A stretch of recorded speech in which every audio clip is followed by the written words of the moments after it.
Good evening and welcome to another edition of Manchester Public Television's Friday Night Football.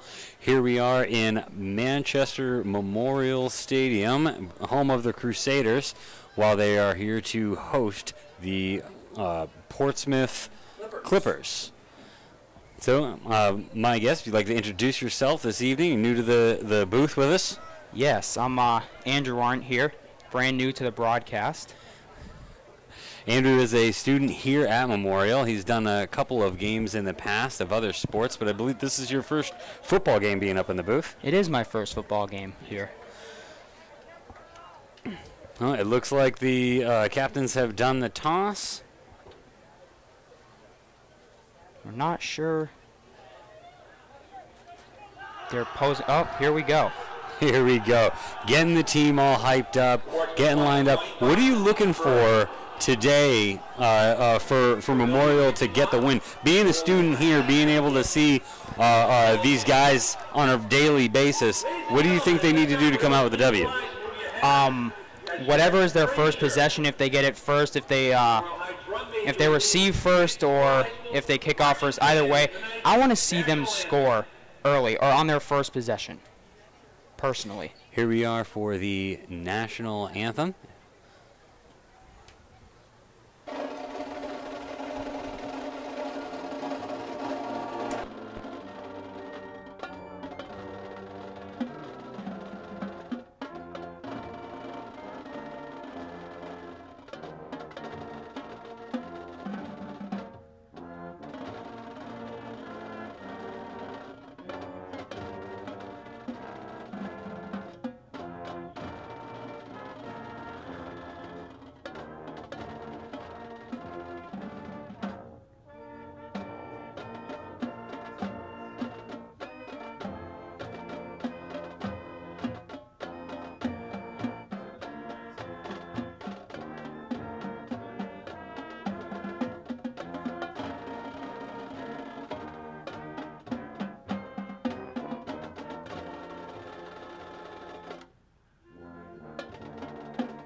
All right, welcome back.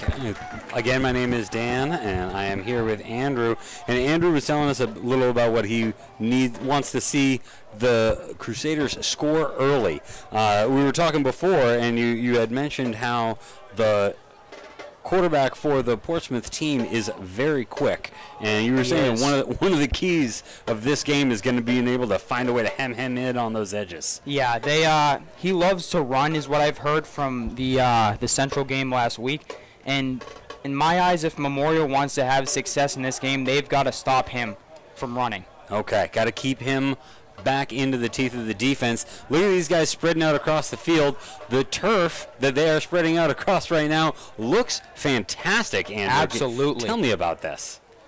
It is brand new. This is the first football game on it. Obviously, we've had soccer, field hockey on it, but this is the first football game on this brand new turf, and with the beautiful Crusaders logo at midfield. Obviously, if anyone's watching knows what happened to the last one. Very sad story. Right, here we go. Portsmouth is lined up to make the opening kick. Memorial will receive. Chase Burris on the return for the Crusaders. Chase Burris, freshman.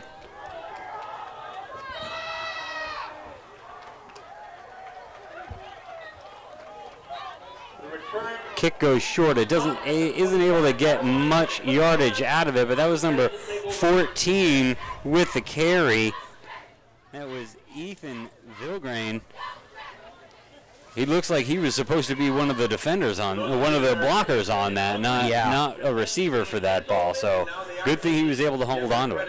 Here comes senior captain quarterback Braden Hafman. What I want to see here is I want to see him lead his offense to a nice, long scoring drive on this first possession of this ball game. Keeps the ball, swings it out to the side. They're ruling it an incomplete pass. That's what I saw. I don't think he ever had a foot on the ground. My only worry with those behind the line of scrimmage passes is it going to be forward or is it going to get ruled a lateral? So glad it was incomplete. Yeah.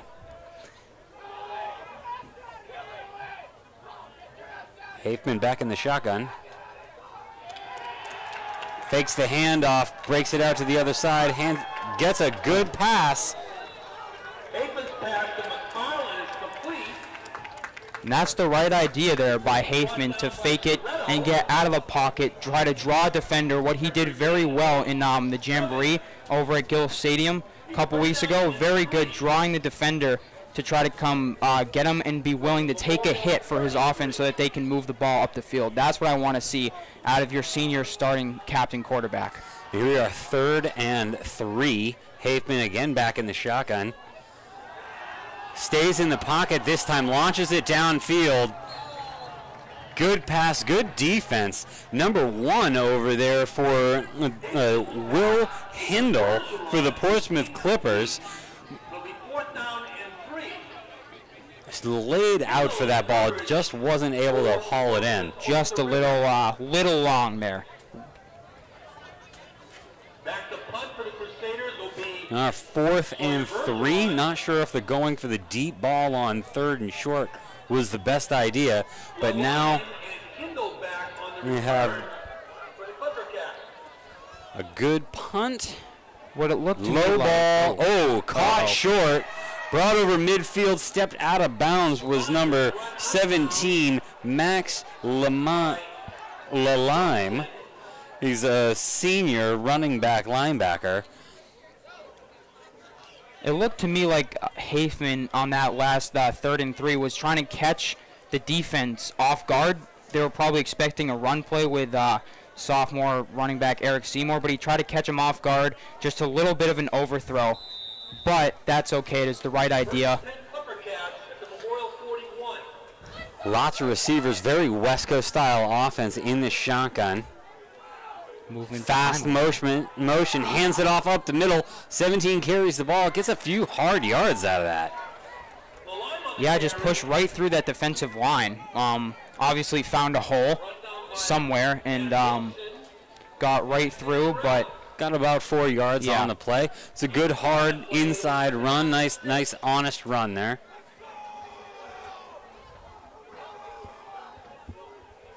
Oyster River running a no huddle, calling the plays from the line.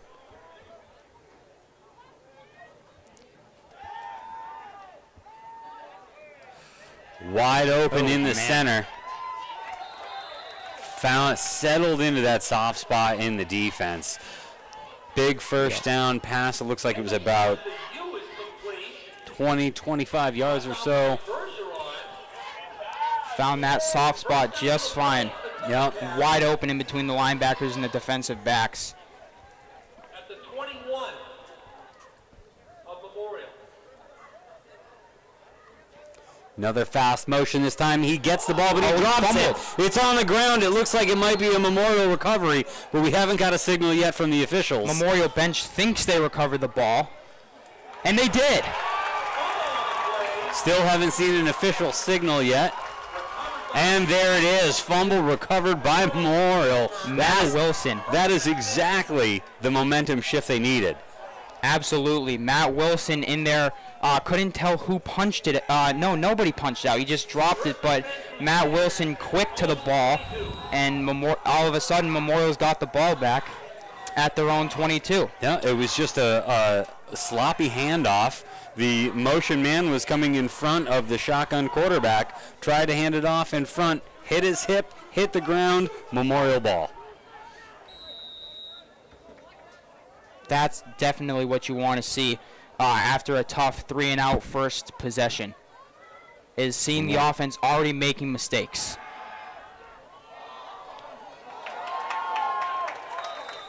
That was a fantastic catch By Sawyer Bergeron. Number 13, Blair Bergeron. He ripped that out of the defender's hands. That ball could have been picked off, but he came down with it. He clamped down hard. Good first down pickup. Memorial now building some momentum. Inside handoff, finds a hole. Able to dig out about 6 yards or so.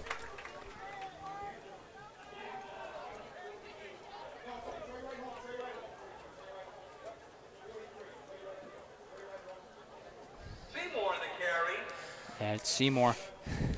Eric Seymour, sophomore running back, picking up the slack because Coach Rob Sturgis hasn't declared officially a torn ACL, but his doctor ruled him out for the season, and it is his knee. We think it's a torn ACL. Another handoff up the middle to Sturgis. He has to bounce it outside and get swallowed up by the end. Able to eke out maybe a yard or so. He doesn't seem to get tackled in the backfield very often, though. Getting 1 yard or so that time. Seems like he's always forward and never caught in the backfield. He seems to find a way to get himself up to the line of scrimmage. Waiting for the call to come in from the sideline. Man, it pains me. It pains me to see both Dominic Lessier and Kai Colson just standing on the bench watching their team play while standing on crutches. I have experienced that myself. It is not a good position to be in. Fake the handoff. Really sold that fake. They faked me out, Dan. They faked me out. That defensive end, he was faked out for sure. He almost took down the running back that didn't even have the ball. I was about to get excited because I saw Chase Burris coming this way and I saw nobody over here, but did not see the ball in his hand. So yeah. So those inside linebackers, they did stay home, and we got a holding penalty against the Crusaders. That's going to bring the ball back. Had a great trickeration play negated by one mental mistake. That's what kills you, is the holding penalties. Now, all those mental mistakes, I remember getting coached when I was young. We had to run more for mental mistakes than we did when the other team scored. Other teams are going to score. Other teams are going to make good plays. The only thing you can prevent is your own mental mistakes. That is absolutely correct. And whoever your coach was, props to him, because that's right. That's 100% right. All right, back in the spread formation. Motion man comes in behind him. Swing pass out to the side. Ooh. That swing pass right there last week was how they scored their 6 points against Dover. It was exactly that kind of situation where instead of getting tackled, it was one quick juke, and he jetted right on down the field. I believe it was Chase Burris who scored the touchdown, if I'm not mistaken. I believe it was. It was about a 60-yard touchdown or so last week. So that was the play, and they weren't quite able to make it convert into a first down. So for the second time tonight, Memorial will punt it away.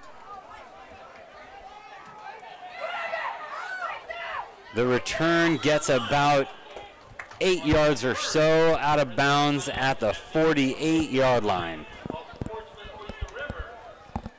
We'll see this Memorial defense come back onto the field, who just got that honestly lucky turnover, but they didn't look too bad on that first drive. No, they were putting together a couple of good plays. It was just one bad handoff, and they're right back in the position they were in when they started that first drive. Fakes the inside handoff, keeps the ball himself, able to break a couple of tackles and muscle his way up to the 45. Gets about 7 yards out of that run. That quarterback is a big boy. He is. The defense looked like they saw it coming because the defensive line got right to him, but he just would not go down. Will Hindle, he bounced off of at least 2 or 3 Crusaders before they finally got him down. Second and a long 3 yards. Still 0-0 with just over 6 minutes to go in the first. Great option play. 17 stays on his feet, and Max Lalime is into first down territory. It's a great option play there. Almost another fumble if he had given it to the motion in front of him, but he found that second option and it got them the first down. And able to make the defensive end commit to him while he swung the ball out. Again, back in the shotgun. Oh. Flag flies. God, are they lucky they got a penalty there. I think it was false start, but, encroachment. Encroachment is the call. I believe that fast snap was in order to catch them offsides. I believe the center identified that the man was too close and just snapped the ball. Which you'd have to think. I don't think a snap would go that far. Yeah. Hindle rolls to his right, passes it, overthrows just a little bit. That was a designed movement play to get the quarterback outside of the pocket. Now the question is who was he targeting? Was he targeting Derek King, who was covered by 2 Memorial players? I believe he was, and he whipped that ball in there hard. I think he was trying to force it into a very tight space, and the receiver just wasn't ready for that much speed on it. Same formation. Inside handoff. Gets met at the line of scrimmage. Gets brought down, maybe get 1 yard or so out of that. Again, that was Max Lalime with the carry. But that's a great job. Great job by Jacob Calabro, reading that play very well. This is a huge 3rd down because I don't know many high school kickers that could make a field goal from here. So this is 4 down territory. This is a big 3rd down right now for Memorial. This is huge. Another design play, option play, keeps it, breaks outside, gets a great block from his wide receiver. On the sideline, fumble, but it goes out of bounds. Looks like it's going to be 1st and goal from about the 7-8 yard line. That's his favorite thing to do, is take those plays. He didn't even stay in the pocket for a split second. As soon as he caught that snap, he was out of pocket, looking for options, saw the hole, and just made a great play. Quick snap, handed up the middle, right up the gut, gets into about the 1 yard line. Jackson on the carry.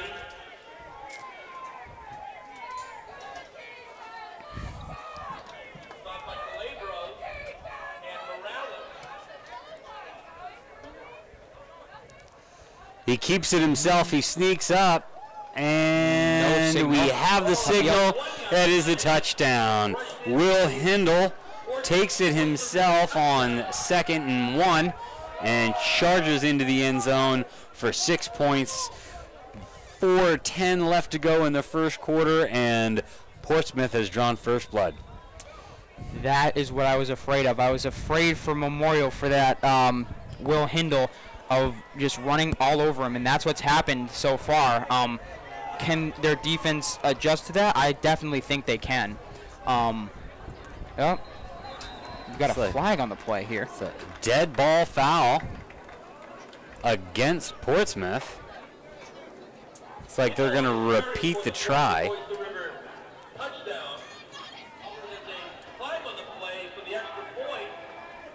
Huh. Looks like they're going to back them up about 5 yards and have them re-kick. I wonder if it was a delay call. Too many men, I believe, was the call on the field. I did see somebody running right off the field as the flag was thrown. And the kick is up and good. It is 7-0 Portsmouth Oyster River over the Memorial Crusaders. Again, 4:10 left to go in the first quarter. Well, now we can see a test for the Memorial offense. They didn't make it past the 50-yard line on either one of their 2 drives yet. The first one was a 3-and-out. The second one, they got some good yardage but could not make it past the 50-yard line. But now they're down by a touchdown. Their defense just gave up a touchdown. And what I would love to see here is I would love to see the Memorial offense just move the ball up the field. Just take some time off of that clock. Don't need to do anything out of the ordinary. Need to follow our game plan, stick to what we do best, march down the field. Don't need to be flashy and go for big plays. Keep chipping away. Especially don't force it. Don't force the ball anywhere. The kick is off. It is deep. It is Return to the left side. He finds a hole. He breaks one to carries the pile over to about the 37-yard line. Decent starting field position and a really good 25-yard return. There he is, freshman Chase Burris with that return. And he may not be big, but boy is he fast. And he tore right through. I think he got first touchdown around the at the 30, but made it all the way up to the 37, and he just pushed through. For being a pretty small guy, I was impressed with that return there. Chase Burris does have some speed in those legs, and we'll see what can happen in this drive. Watching him play since he was in junior football, he's always been Motion the man fast to kid. the right, hands it off, finds a decent hole. Seymour on the carry gets about 8 yards or so. Closer to 7 maybe. Yeah, we'll call it 2nd and 3.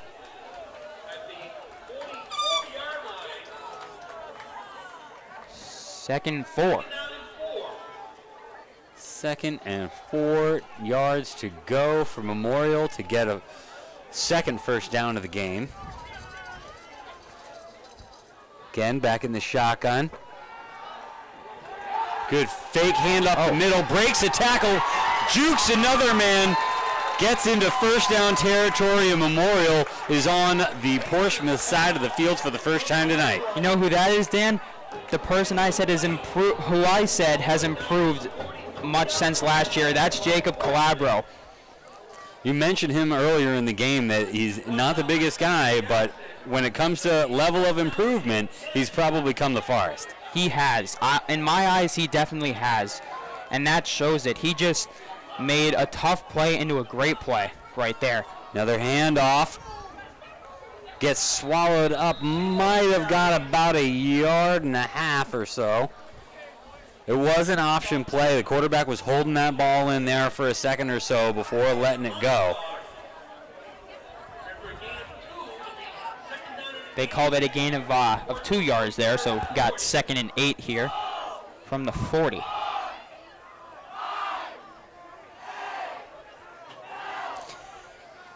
And Braden Hafman is back in the shotgun again. No tight end set. Breaks out of the pocket to the right, looking downfield. Ooh. Almost gets it. Just missed. Just missed. Good job on that receiver being able to work with his quarterback and try to get to a spot after a broken play. Yeah. Bergeron cut across the field and made it to the outside. Just throws just a little outside. I was watching that defensive end, number 12 for Portsmouth. Looks like we do not have number 12 on our roster. But he was doing a lot of pushing around. Oh. Ball's out. Fumble. Hits the ground. It looks like Memorial might have jumped on top of that. It looks like Eric Seymour recovered that. That is still a tragic fumble at a very, very inopportune time.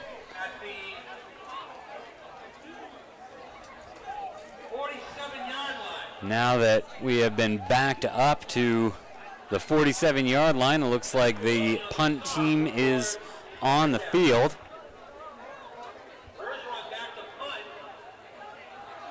Sawyer Bergeron, the wide receiver, is going to punt for him. Two best athletes, I'd say, on the Portsmouth team. Here's the quarterback. Oh, doesn't quite recover the ball the way he wants to. Ends up getting it all the way back at about the 7-yard line. Works his way up to the 23, though. Has enough speed to make it to the far sideline. That's the quarterback. Will Hindle. Will Hindle is back receiving punts right alongside Max Lalime. He's fast, that's why. Both of those gentlemen are very quick, and they seem to be doing the bulk of the offensive work for this Portsmouth team. So far, definitely. They've played huge parts in getting that first 7 up there on the board. best field position that Memorial has had for Portsmouth to start a drive. They meet them at just in front of the line of scrimmage. Might have got about 2 yards out of that, up to the 25. This is great field position for Memorial. Their 2 drives, I think, have been like started around the 45 maybe. But this is all the way back. Bad snap over Hindle's head. He recovers it, makes a pass intentionally out of bounds. Very smart play. He was well outside the pocket, so yes, very, very smart play. In that situation, don't even try to get it to a receiver. Just throw it away. Don't take the sack. Don't try to force anything. Just take the third down in that play.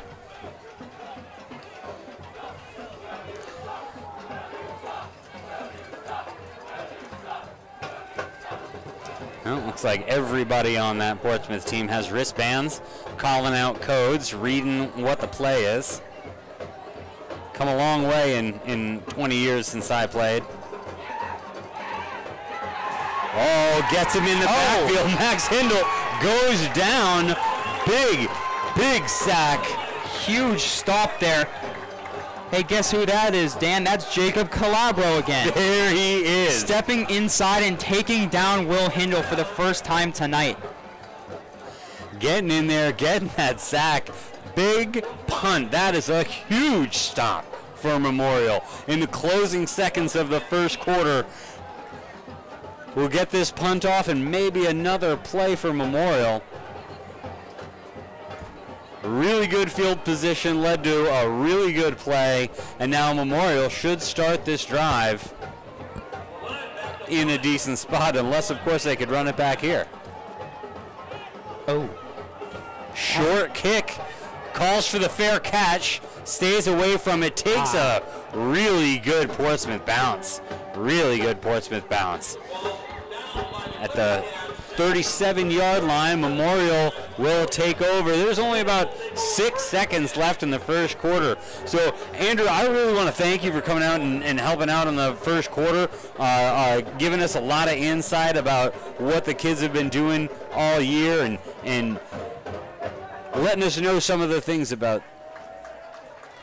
So I'll be really excited to have you come back for the third quarter. Call that absolutely. with me and give you a chance to kind of experience the game a little bit from a different perspective. But it's been a lot of fun. Thanks again. Yeah, thank you, Dan. I'll see you back in the third quarter. All right. Thanks again, Andrew. That last play did get us about 1 yard. It's going to be 2nd and 9 as we start the second quarter. At the end of the first quarter, with the score, Portsmouth Oyster River 7, Memorial no score.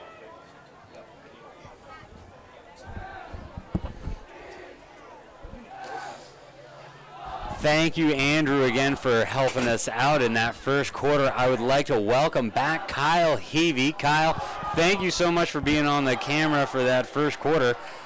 What did you think being behind the camera and just watching the action? You know, very impressed to see how Memorial has been able to stay in this game. They've gotten the ball, 4 times now? They have only gotten past the 50-yard line just once so far. Trying to get that feel. At least this week they have a little bit more time to practice, as last week when they were heading to Dover, they only had about 20, 25, 30 minutes to warm up before the game even started due to traffic. Well, Labor Day weekend kind of will do that with all these people going up to Maine. And this week, at least, they're having an opportunity to play their game the way that they want to. Obviously, you guys were talking about injuries with their starting tight end, starting running back. Just been a tough break so far, literally, in a lot of different ways for the Crusaders. So we're glad to be here to cover the first game here at McDonough Fields. And I know it's McDonough and someone else. I can't remember the other last name. I know that the Memorial fans are going to be upset with me right now. But here we are with a 2nd and 9 play right here.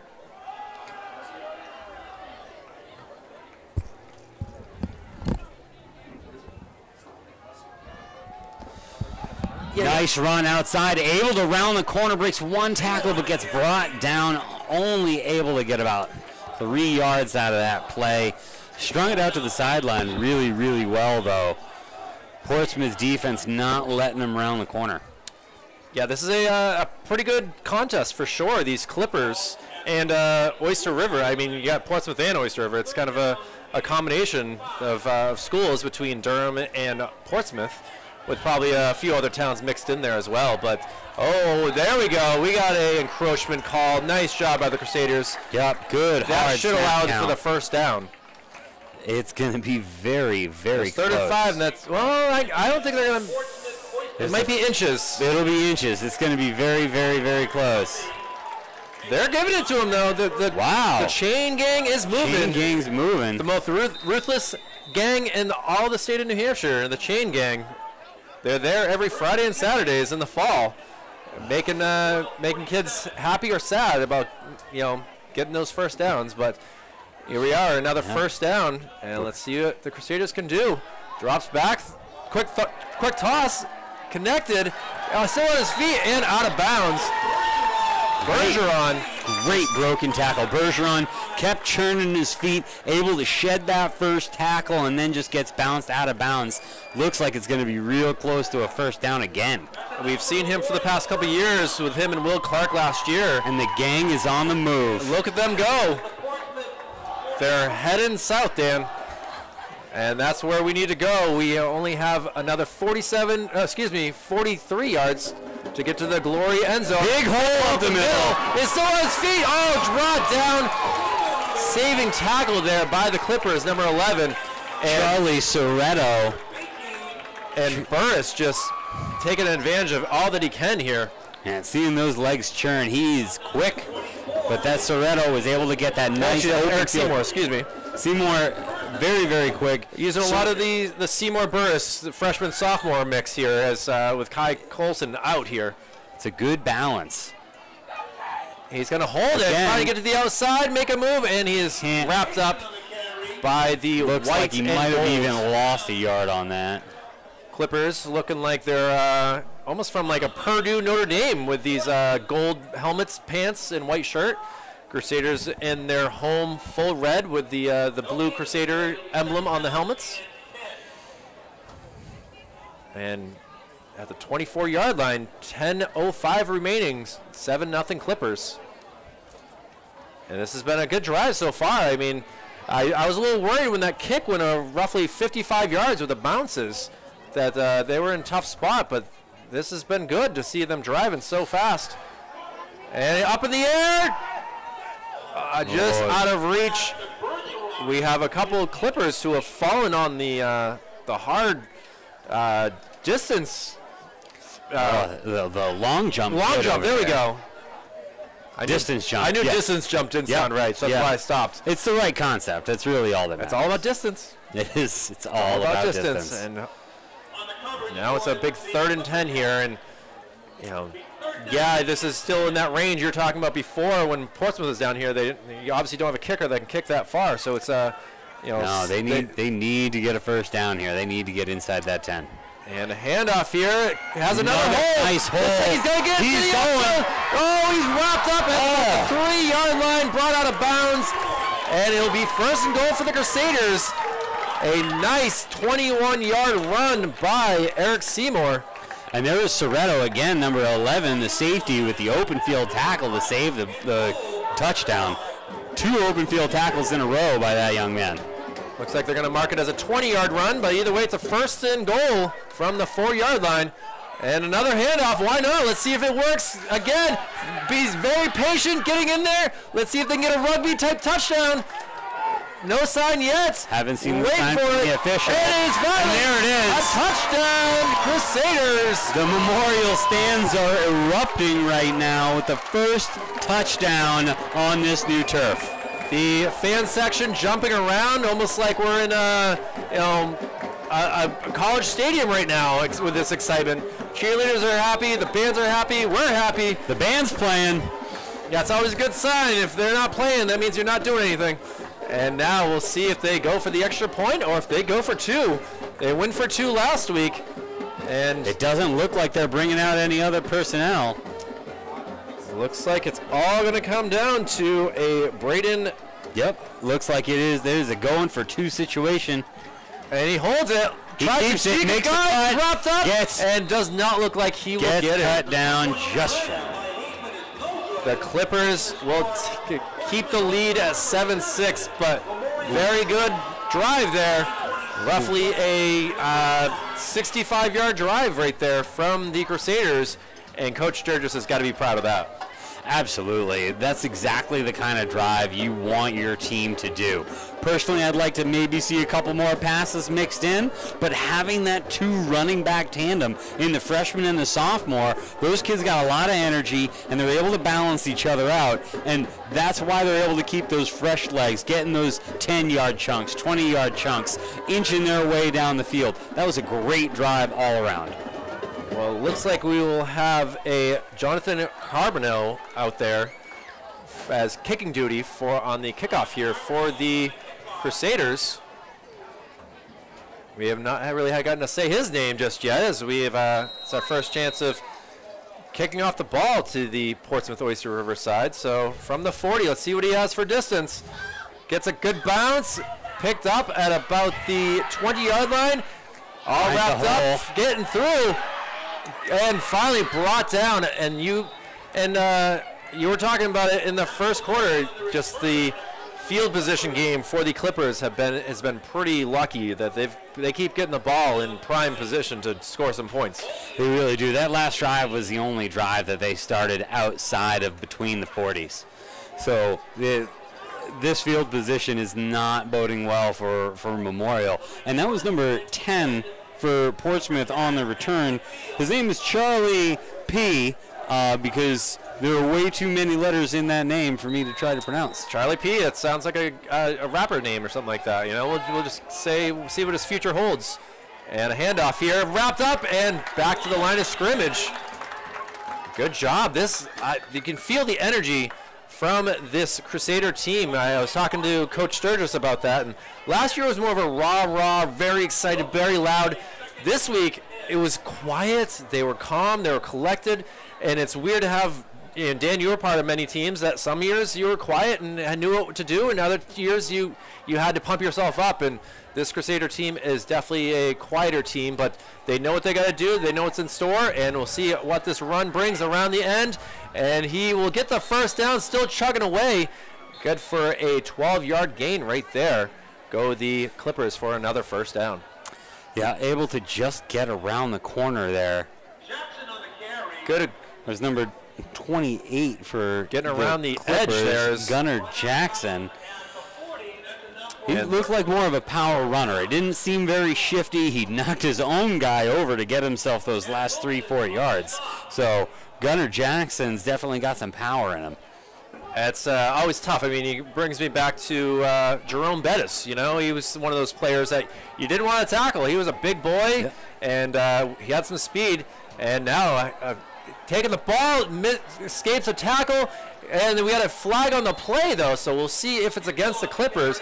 That was good for a 15-yard play, but when the referees see something they don't like, that yellow flag comes out on the field, and we'll see what they decide on. And there was a big truck stick hit there at the end of that where Will Hindle put one of the Memorial defenders on their back. So he gets 15-yard run and then finishes it with a big hit.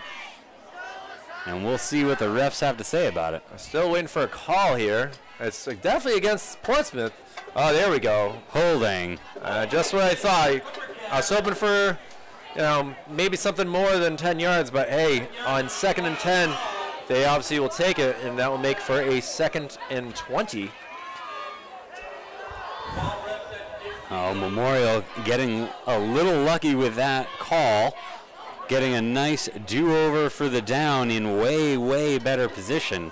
But having the offense spread out like this is what Portsmouth seems to like.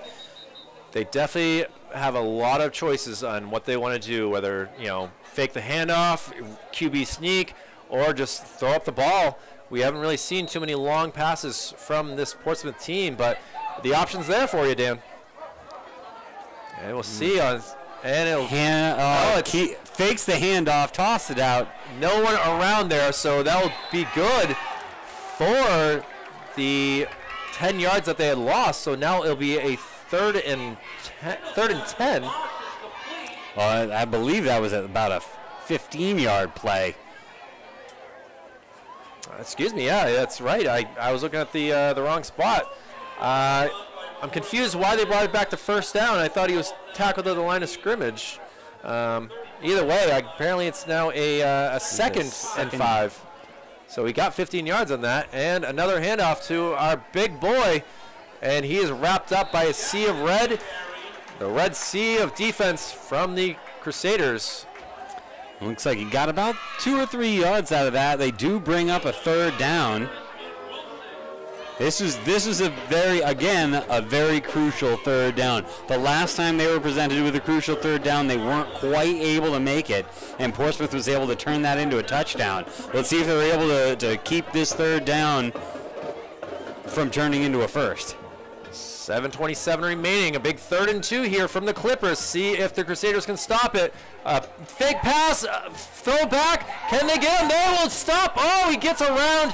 And boy, I thought that first hit he was going to be stopped, but he was able to keep his momentum going and was able to get the first down. Yeah, the official officially announces it. Yep, white hat referee gives us the signal for the first down. It was very, very close, though. Very good read by the defense of the Crusaders, waiting for the option to be thrown out. And, well, now a 1st and 10 from the 30. And we'll see if the Clippers can continue their momentum. It's a handoff this time, but he's wrapped up. He'll still get about 2 yards on the play. We'll see what the officials will give him. But a good job by number, I believe it was 72 to wrap him up. Excuse me. With the jersey the way it is, I cannot see the number, but looks like maybe 32. Either way, good job by the defensive line of the Crusaders to stop him. And they're going to do it again. Oh, actually, it's a QB sneak. He makes a juke move, going to the outside, no one around. He is going to basically have one man to beat, and it's a touchdown, Clippers. Oh, a tough one right there. A 28-yard run to get the Clippers to extend their lead, now 13-6. Yeah, that's good play design by the Clippers. They've had 3 runs in a row where the backfield is set up exactly the same way. The backs move in exactly the same direction. The handoff looks the same, but the ball goes somewhere else each time. Let's see what they can do with the extra point here. They're 1 for 1 so far on this. The hike, the kick, and it looks like it is through the uprights. So 14-6 Clippers lead. Boy, that's going to be a tough one to watch the tape on Monday. You had him at 3rd and 2. You read the play. You could have stopped him. They probably would have gone for it on 4th down as it is. But it's you still had the possibility of stopping their drive right there. And then 2 plays later, they goes in for a 28-yard run. The feeling of a 4th down when you're on defense, that adrenaline that you get, that can sometimes be enough to stop it. But when you have a 3rd down that turns into a 1st, now you're deflated, and then they get one broken tackle and they're off to the races. And I finally thought about it, ladies and gentlemen. It's Shabbat McDonough Field, the longtime coaches, big in the 60s and 70s, and thankfully I was able to remember that. So my apologies to those Manchester folks who obviously have been able to follow the Memorial team since their inception in 1960. And now the kickoff, handling it improperly, and we'll see what he can do. He finds a hole, he's still on his feet, he drops the ball, picked up by 81, he's going to go around, he's to the 30, to the 20, looks for some blocks, still on his feet, and dropped down at the 14-yard line. A tough fumble right there by the Crusaders on a good run back, but now the Clippers with inside the red zone will get the ball. 5:58 remaining in this second quarter. Oh, they didn't want to see that after scoring the touchdown, getting back into this game, down 1 point, and now the Clippers have a chance to increase their lead even more right before halftime. Those are the kind of things that just kill you on the sideline. Those are like He had a great hole out in front of him, had a great return going, and then just one slip up, and here comes the other team. Lots of whistles here. The referee is saying timeout Memorial. Coach Sturgis has to get his team back together to figure what the heck. You got to remember, this defense was just on the field. A lot of these players were probably still in the kickoff, so they have not gotten off the field, hoping for a little bit of a break to get the offense back out there. But now, and you're talking about being on the field for good 5 to 8 minutes right now.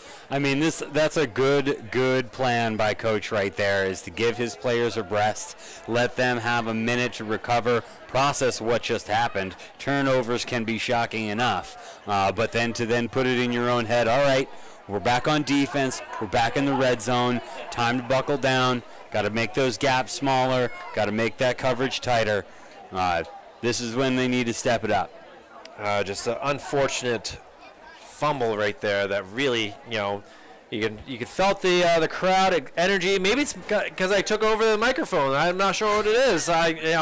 We'll have Andrew back for the third quarter, and if Memorial starts to bring it together, I might be away for the fourth quarter. We'll still stick to the camera work.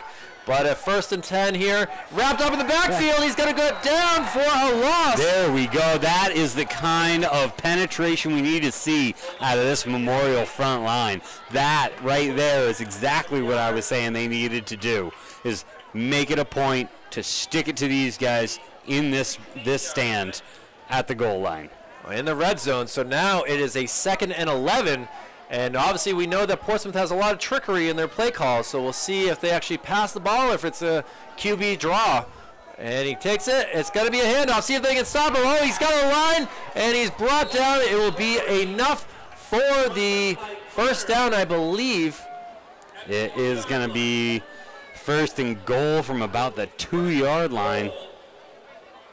Boy, running for the Clippers has been pretty good. Obviously, they have a lot of option plays, and it's tough to take a guess at where the ball is going to be. And props to the Portsmouth coaching staff for being able to figure this out. And I saw a false start there. Yeah, thank you. I'm no referee, but I play one on TV. And that will be a 5-yard loss right there. So that helps out the Crusaders. Obviously, with long touchdowns of 28 yards, and Clippers are able to figure things out if they can get a hole. But hey, either way, it's helping out Memorial. I remember when playing a team that used a lot of options, what the linebackers had to do was make sure every back goes down every play. Doesn't matter if they have the ball or not. Well, still a 1st and goal play here. Not a shotgun. Back. Oh, another false start. I think this might be encroachment on Memorial. We'll see if they get that 5 yards back. No, it is not. My apologies. Number 17, the running back. He jumped. Well, let's see how many yards we can go back now. 1st and goal still, and this will be from the 12-yard line. 1st and goal from the 12-yard line. Here we go. Feels weird to say that, doesn't it, Dan? It really, really does. It's one of these games where Coach of Portsmouth is gonna have to look at that and have to figure that out. They're gonna be Coach Brad Pafford of the Clippers. He'll have those kids practice that a little bit on Tuesday. And now handoff up the middle. Going to be stuffed. Probably got about a yard or so, but the Crusaders able to come up to the challenge and stop that on 1st and 10. That right there, though, that is exactly how they set up that option last time, was they had a really hard stopped run up the middle and then did that same fake handoff up the middle and broke it outside. Good job by linebacker Matthew Wilson, the senior. I saw his number up there for sure. And he's obviously going to have a lot of playing time this year with Dominic Lessier, the other linebacker, out. And now a draw. He's going to keep it. Throws it, catches it, and goes in for the touchdown. Fumble, though. Wasn't they going to call it? Did he break the line of scrimmage? Oh, they're going to give it the touchdown, even though the Crusaders are saying otherwise. I don't know. Looking through the binoculars, that was very, very, very close. You don't even see much excitement here from the Clippers. They're actually probably questioning that as well. Ball security having a big play, obviously, with that first drive was lost on a fumble. Personally, I think that ball came out, it was recovered, and it should be a touchback. Well, unfortunately, we are not wearing black and white stripes, so we will give it to them, and the Portsmouth with the kick blocked! Picked up there. It's going to be whistled dead, even though it could have gone for a 1 point, but either way, that's huge, as obviously Memorial was not able to get their 2-point conversion. And, well, down 14 now with 3:36 remaining. If they can even get a worthy drive here, this could help the cause and bring the excitement into halftime. They've got enough time right now that if they can put a good drive together, they can eat up the rest of this clock and score just before the half. Coach Sturgis has some, well, I can only imagine very sweet words to say to the referee on that. Questioning how his wife is, and how he should check out the fancy restaurants around Manchester while he's here. Not saying that, hey, you do a terrible job. Bartending's also a good Friday night gig. Bartending, otherwise you can still wear the same shirt. Could possibly work at a sports bar. I know Billy's Sports Bar is hiring. They wear those at Buffalo Wild Wings, right? Yeah, absolutely. So that referee, if he isn't allowed to come back next week, well. And now we'll get the ball back, hopefully. See what type of field position Memorial can get. Good kick. He handed. Let's see if ball security can be a thing. Brought down at about the 25-yard line. A big tackle right there by the Clippers. By number 28, whose number's not on our roster. This is not helping us out too much, Dan. That we got the Portsmouth roster. You're looking at Memorial. I am looking at Memorial. There we go. You did this last week with Lebanon West, and well, we got through that game with a 60-28. Because I've got two Manchester. Yeah, there you go. That's why. We'll get some light in here. Okay. We'll help you out. I know age is just a number, but Age has not it been doesn't good help your to me. eyesight. That was Gunnar Jackson again. I have said that name before. Gunnar Jackson, he is the heavy hitter in the backfield. Gunnar Jackson is that running back they have that'll just plow through Number 28, Gunnar Jackson. We'll probably say his name once or twice more in this game for sure. And that does not help your cause. I don't know if that was roughing after the play or I know testosterone flows pretty well with high school players, and I did a little bit of kickoff returns as well, and you don't always appreciate getting hit the way that when things happen. So 3:31 remaining. The ball brought back to about the 17-yard line. No, excuse me, the 12-yard line. Boy, 88-yard drive here. And the return negated by the penalty. That's two tough returns right there that we've seen, Dan. This is going to have to be a momentous drive. Option play doesn't work very well. Did not. Maybe back to the line of scrimmage, and Portsmouth using a little bit more speed than what we just saw from Memorial. So that was a tough way to same thought process, just wasn't able to capitalize. Number 55 for Portsmouth, the defensive end. He was able to get downfield pretty well, turn the running back into the teeth of the defense, and weren't able to get more than 2 yards out of it. Well, here we go with a second down play. Crusaders looking to do something. Another handoff. Can he find a hole? He is brought down, and the Clippers got to be proud of this stand right here. Again, Gunnar Jackson in for the tackle. He's obviously seeing the defense of Clippers well, of how they should be playing. Defensive coordinator of the Clippers has got to be pleased with his play calling. And now it's tough. It's a 3rd and long with 2:22 remaining in the first half. And you really don't want to see the Clippers get the ball back with their quick offense. And now we'll have a throw up in the air. Not caught. Brought down. The Clippers celebrate as now with 2:07 remaining, the punt team with Sawyer Bergeron will come out, and they will get the ball back. And that was number 11, Charlie Soretto, with that big hit over the middle. He timed that perfectly. Got there on the man right when the ball was getting there. He was the guy down on that touchdown drive for Memorial that was making those big open field tackles. That safety is doing very, very well this game. Well, it's kind of interesting having the, big snap, brought, kick up in the air, and they will get the ball in good field position as it goes out of bounds. I think they're going to give them the ball about the 30. Let's see, the referee is still going, 32, 33. He's still looking. What's he going to decide? It looks like about the 30-yard line. The Clippers, with exactly 120 seconds on the clock, will have plenty of time to get downfield with a quarterback that probably runs about a 4.5 40 from the way that things are looking here. If he can, juke a guy like we saw for that second touchdown, anything's possible, Dan. Absolutely. And he is alone in the backfield, gets a quick motion in front of him. Oh, we have a whistle, though. What would have been a tackle. Met in the backfield. But a timeout. Ooh. Wow. Well, that 1 second should come back on the clock there, as did slip off. The little excitement there. Well, 1 second, 1 minute. I don't know. We'll see. But now there's a minute 59 to go, and Coach Sturgis has a tough spot. Coach Sturgis in his talk about how last year was such a great year with all the victories that they had. The team was really good, and this year was a little bit younger, but at the same time, they are dealing with a bit of injuries, and, it's a tough spot to be on for sure.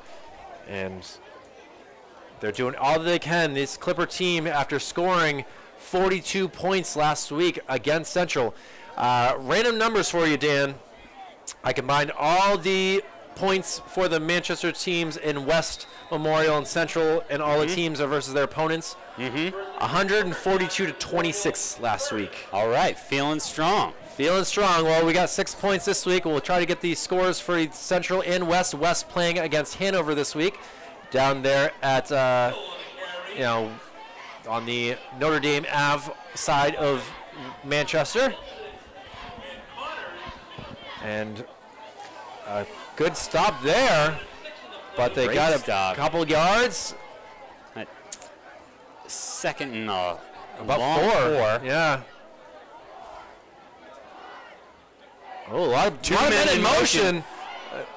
Looks like a flag is thrown and a drop.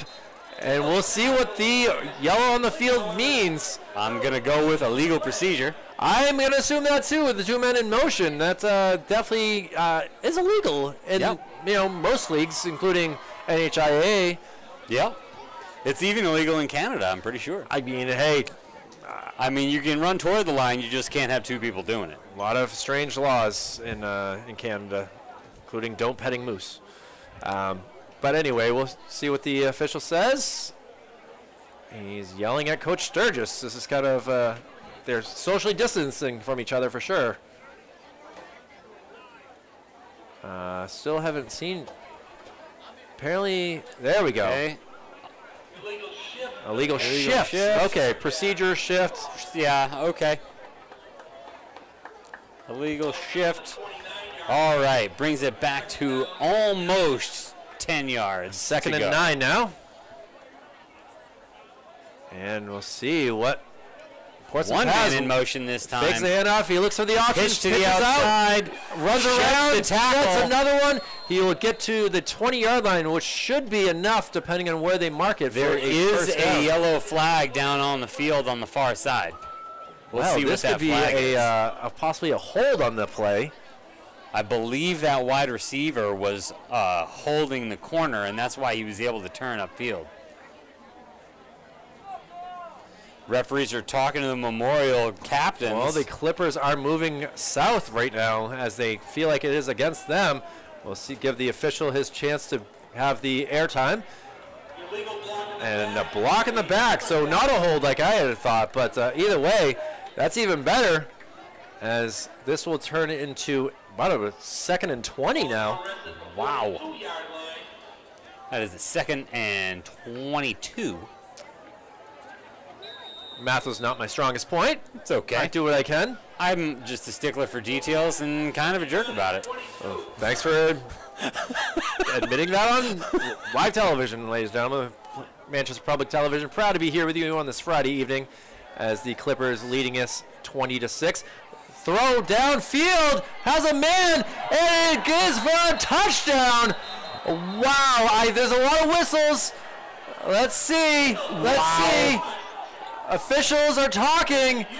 There are yellow There's flags. yellow flags down here. Oh, this is huge. Holding against the Clippers. Oh, my. Wow. What would have been a 42-yard touchdown pass instead will go backwards again. Oh, my goodness. Coach. Holy smokes. Whew, what a throw. Coach Pafford he's ripping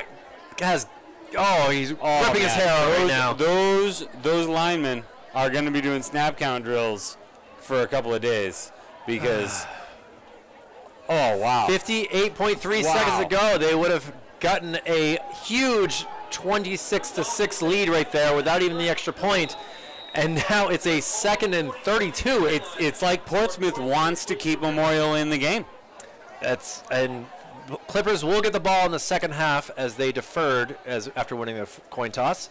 And now we'll see what they can do with 58 seconds. Handoff. Gets around the edge. Keep on his feet. Still rumbling, tumbling, and finally brought down. There he is, Max the Lime again. Max has been all over the field. Offense, defense. Good tackle by Nathan Davis for the Crusaders. Clock will still continue running. We're now down to 30 seconds to go in the first half. And, well, you can only assume that the Clippers, they just caught it and had a nice, what would have been a touchdown from 42 yards. And see if they go for it one last time, as they still do have 2 timeouts. And, well, looks like he's going to throw it up if he gets the chance. He's still getting around. The ball's up. Oh, he's open. Tries to make a move and brought down at the 20-yard line. There is 7 seconds remaining, and they are now in the red zone. So a 23-yard pass right there. And the Clippers are at it again, Dan. Yeah, looks like are they setting up for a play, or did they call a timeout? They called a timeout, so they did have 2 remaining. Excuse me, 3 remaining. Now there's 2. And, well, the referees are going to come together again. Yeah, I'm not quite sure what's happening with the referees at the moment. I'm a bit baffled, which is easy for me to do. This seems to happen about once a game. Once a game where we have to really get an idea of what is going on. What the referees are doing. They're having a discussion. There are no flags on the field. So, is it a timing thing that they're... I mean, the line judge going to go talk to Coach. They're bringing the ball down. Yeah, that's where the play ended. This is a long, drawn-out kind of moment in time here, Dan. Interesting. They're going to mark it at the 25-yard line now. So it looks like the clock was only stopped because it was a new first down. Maybe he might have stepped out of bounds. I thought he got up to the 20. So that could be it. So the clock is not. So it is actually 4th down because he did not get as far as he needed to go. This is strange. Wow, I didn't even see that. As you can see down here, the 4th and 5. This has been a crazy, crazy number of plays. Wow. To get down to this 4th down. This is one of the longest sets of downs I think I've ever And you got to remember, this has only been a minute 52. They got the ball at 52. Okay. Well, it's 4th down. Coach Sturgis is going to call a timeout after all this, Dan. We still got to wait for this 4th down play. We've seen more penalty plays from the Clippers than we have seen first down plays. And this is special, Dan. It is. I honestly find some of my greatest joy is Friday confusion. in the booth when I see what's happening on the field. I think I know what's happening, and then I don't. That's why we do this as a hobby and not a full-time job. Absolutely. I mean, Andrew will have to take these memories and go forward in his future goal dreams of being the next Joe Buck, Troy Aikman, Collinsworth, or who else am I thinking of out there? Al Michaels, yeah, that's another one. I mean, Chris Berman, just John remember Madden. Andrew. Oh, can't go wrong there, Dan. I don't like what the Patriots are doing. They should just play for overtime. And look what happened. And look We'll what see what happened. Mac Jones can bring on Sunday. But obviously we got to go big fourth down play here. The snap. He's looking. He throws it up. And it is out for no. Incomplete. A turnover on downs. With 2 seconds to go. Let's see what Memorial can do here. Oh. All right. Memorial makes the stand at halftime to keep Portsmouth out of the end zone. They remain down by 14 points going into halftime. They might get one play. They may just take a knee. Considering the injuries, I'd probably take a knee. I mean, I'm hoping for a hook and ladder or something like that. That's it. It's either some very, very wild trickeration or just take a knee. But again, Dan, as a team that's lost a lot of their starting senior, really big-time players, wishing all the best for Kai Colson and going forward. I know that, you can look at your junior year as you had very many big plays as we're still waiting on Tuesday to find out what the official results are. And let's see the play here. There's no one to really throw the ball back to. He's hit and brought down, and that will do it for the first half as the Clippers will have the ball first in the second half, leading this 20-6. This game was at one point 7-6, but these Clippers, they are sailing smoothly right now out there from Portsmouth Oyster River, and we'll see what we can do. We'll head to halftime. Any last words you want on this first half here, Dan? Wild ending here. A very, very wild ending, but Memorial has shown great promise, great resolve. There have been times they were down at the beginning. They were able to get back in and get a score. Portsmouth has given 14 unanswered points. Memorial's going to start the second half on defense. They really need to come out, set the tone with a 3-and-out, get the ball back, and start doing their work. Well, we'll keep the camera going for you all, so you can see the band as they will set up. We'll take a quick break here from Shabbat McDonough Field here on Manchester Memorial Campus as the Clippers from Portsmouth Oyster River lead it 20-6. We'll be right back after this.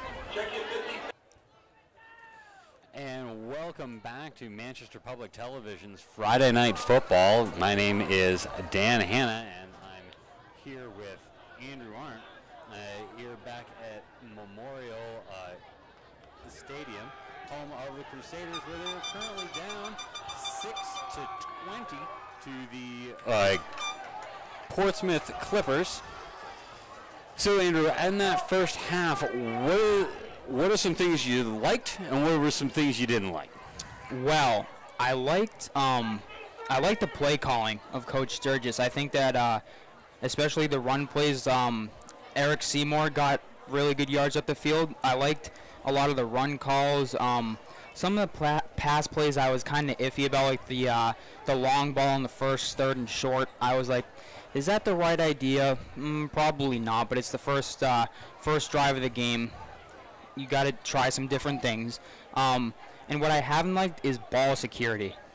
They have got to secure that football a little better because fumbles are going to cost games, and it definitely did. A fumble on a return, he was bound to cut through the defense, but it was just poked right out of him. Portsmouth picked it up, and I believe they scored on it, so that killed them. No, That fumble was a drive killer, absolutely. They were setting themselves up to have really, really good field position, and then they lost it and the ball was going the other way. So you're absolutely right. Turnovers, ball security, those are the things they need to step up on. I thought they've actually been doing a pretty good job of containing Will Hindle and Max Lalime. They have gotten away on a couple of plays, but they've done a relatively good job keeping those guys inside of the defense, not letting them get to the sideline where they can really use their speed.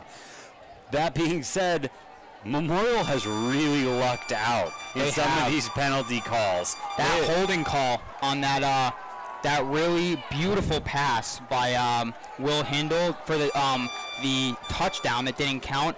Man, are they lucky, because they let him get outside the pocket and the defensive backs were behind the receiver and he made a great catch. But holding penalties, man, holding penalties, they are lucky that they got that one in their favor.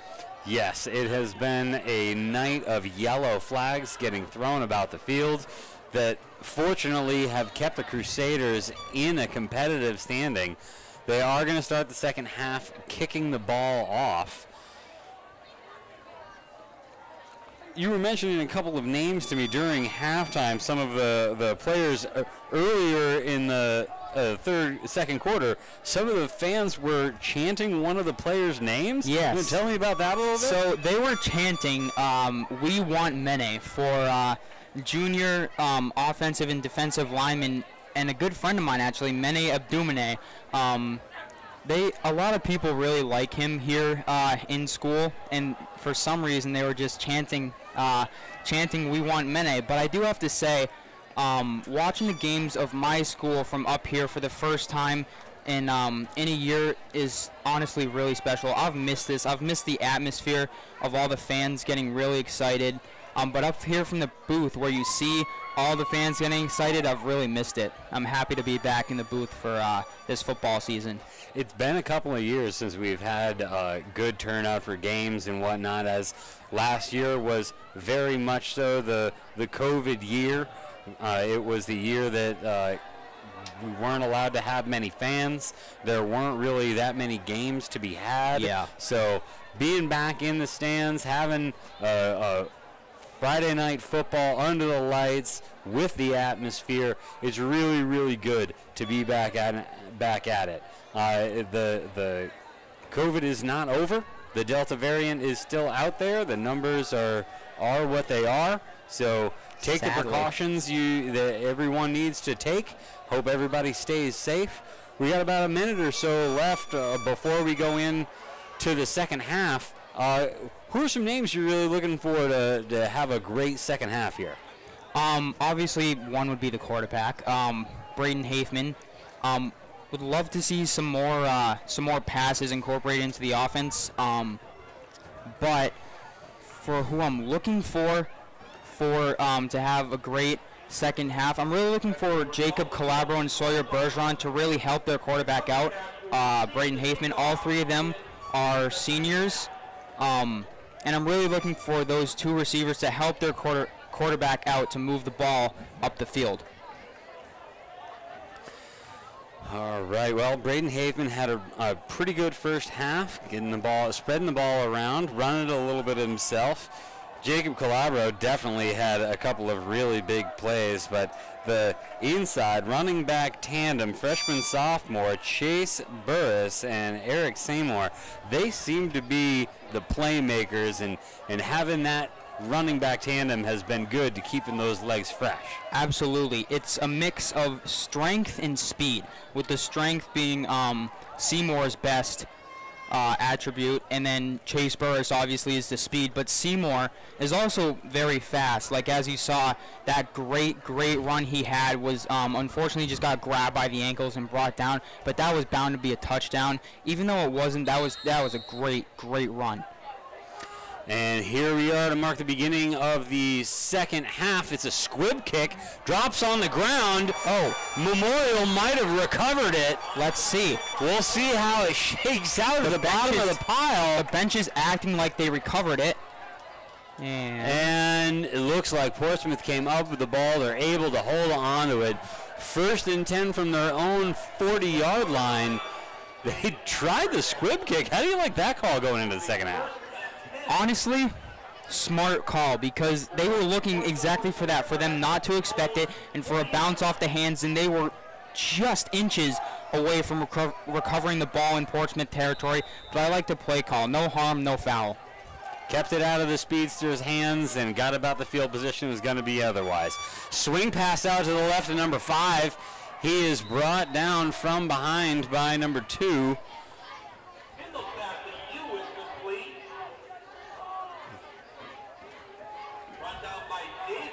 That swing pass looked like that was Ethan Yu.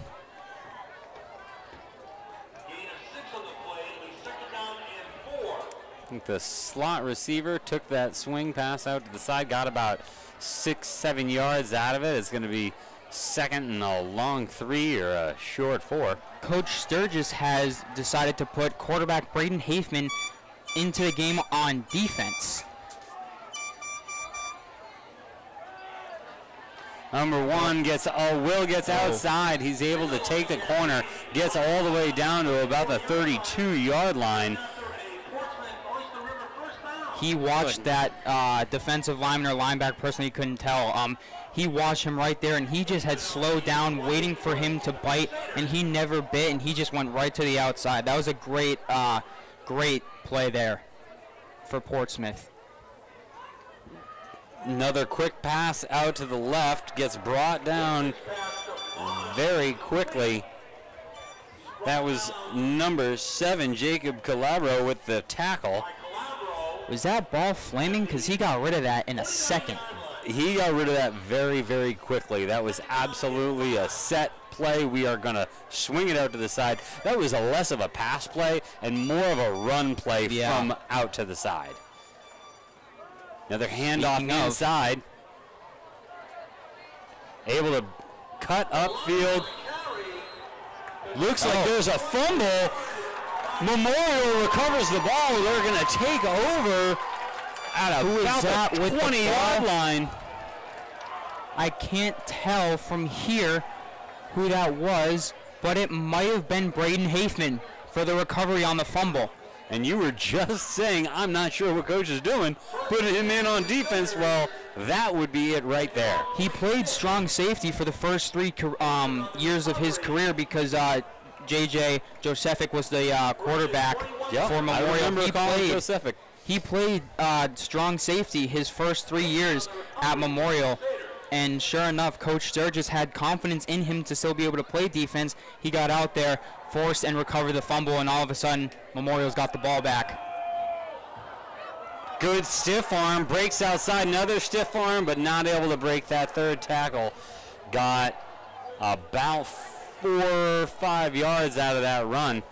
It's a great stiff arm in the backfield right there. Like that was Chase Burris with the speed getting upfield. For a little guy, again, he is strong with that stiff arm, just that confidence also as a freshman, being willing to take initiative and stiff arm those defenders away. Love to see that. Another inside handoff, tries to break it outside, but gets brought down by the defensive end. You have to think we'd see a pass play coming here. Love to see some variety in the play calling. It has been a lot of running, which has allowed the defense, especially those linebackers, to play a little bit closer to that line of scrimmage. 2 runs resulted in 6 yards. Not exactly what you want to see. No, 3 yards per play is not quite enough. Sure enough, it is going to be a pass play. There are no one in the backfield. Oh.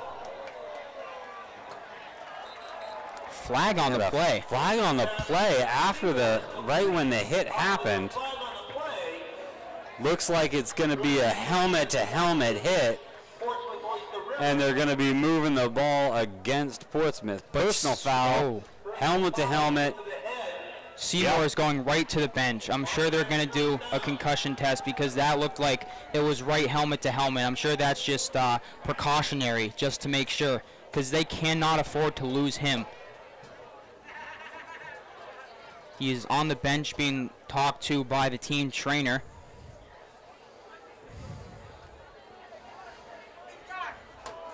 Looks like that penalty is big enough. We are going to be getting a first down. Going to be 1st and 10 from Memorial 41. Don't like seeing Seymour over on the sideline, but he's drinking some water. He's walking around. I think we'll see him back in the game pretty soon. Nice big hole up the middle. Great play. Goes for about 20 yards. There's Braden Hafman. See, he's got speed too. But that was a great fake. The option play is what it looks like because he held on to the ball to Burris, but cut right through the middle. No one saw him, and he got up to about, looks like the 39. Yep, ended up getting 21 out of that play. 1st and 10 from the Portsmouth 39-yard line. That may be their best play all night. Nice big hole up the middle. There he goes again. Fakes the handoff, face mask. Face mask, that's going to be a penalty. But he breaks it. He's still going. They're going to, it depends on what the end result is. It looks like there may be another flag at about the 30-yard line. That's what I love to see. Braden Hafman is shining so far in this 3rd quarter, using his legs instead of the arm, but no, either way, moving Memorial up the field as we've got many yellow flags on the field here. Yeah, watching the referees talk to each other and that flag coming up off the ground at the 30, I believe all the flags were for that face mask in the backfield. I believe so. And I saw it from here. I saw that helmet move. And if that penalty is assessed from the spot of the foul, I would say they decline it. But it looks like, yeah. Looks like they are going to decline the penalty and take the forward progress.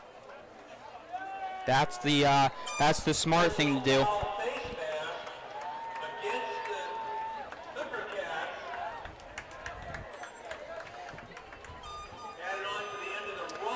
Oh, they added the penalty on to the end of the run. Oh.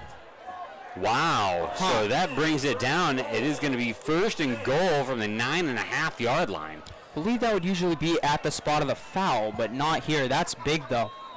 That is a big, big penalty. It added on to the end of the run. Handoff up the middle, breaks a tackle, dives forward, gets about the 6-yard line. That's Seymour back in the game. Like I said, that he came off the field just for precaution, but a few plays later, he's back on the field. Ball's on the 6-yard line, a gain of 4. It'll be 2nd and goal from the 6. Really like running the no huddle. It's on both sides of the ball. Neither of these teams are running a huddled offense.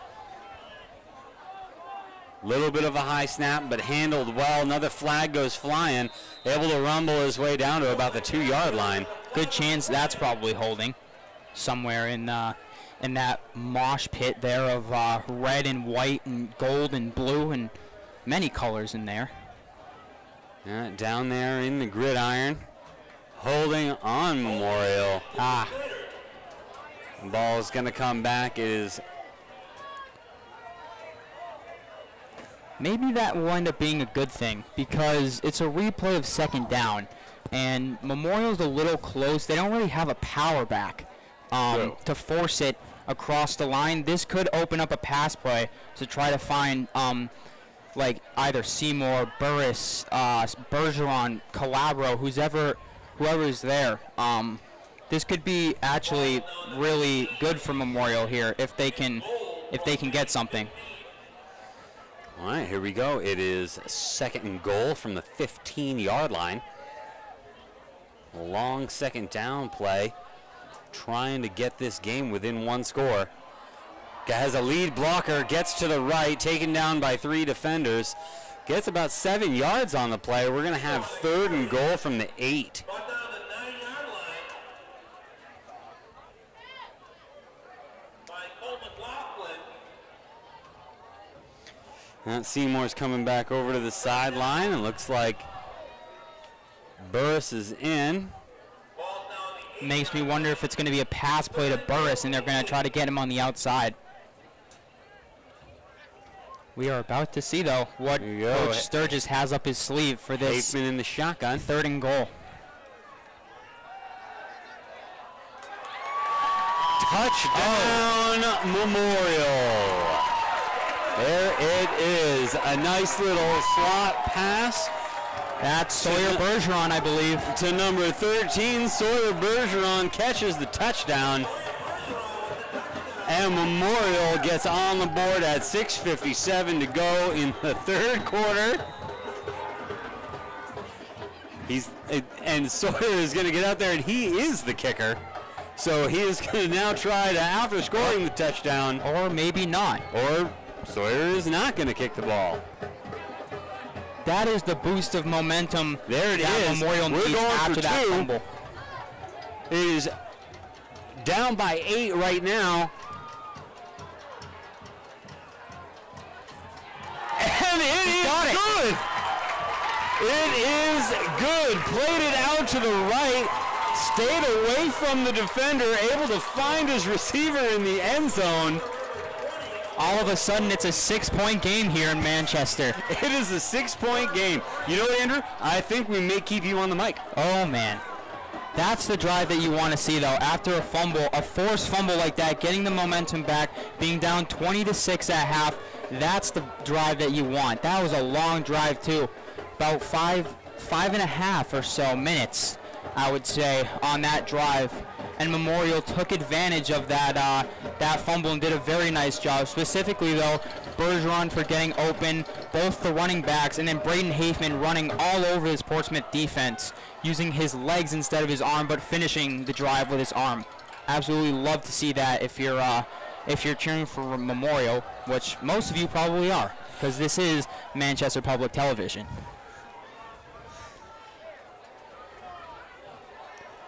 I'm very happy to see the variety in the play calling on that drive. Oh, absolutely. The first half, most of the drives were almost entirely running. Having a few passes in there, especially there on that 2-point conversion, that variety, I think, is putting them over the edge. Great use of the different plays here. Here is Jonathan Carboneau with the kick. Another little squib kick gets fielded quickly. Goodness gracious. Were they dancing? Or was he trying to tackle him? That was couldn't tell. Did a good job staying on his feet, I guess I'll say. Portsmouth Oyster River is going to take over now at, it looks like they're going to spot the ball at the 45-yard line. Looks like that's where the forward progress got him to, or 44-yard line, sorry. At their own 44-yard line. And open receiver set, handoff up the middle to the motion man, gets about 2 yards before he gets hit hard by number 44. Matt Wilson. Matt Wilson. That's a great tackle. All right, Matt Wilson right there to make the big stick. Who has been a part of a lot of the defensive plays tonight, recovered a fumble from Memorial and has been hitting hard all night here.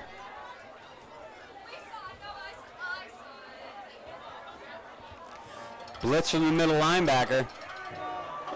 String him out to the side, barely gets the pass off, makes a spin move, and gets down to about the 31-yard line. Big play, being able to string that out to the sideline and then find that receiver. That's huge. Hindle saw him all the way too. I saw him going towards his own bench and then point to his receiver and kind of just lob it over to, I think that's Angus Moss, who made that catch and then spun around a couple times.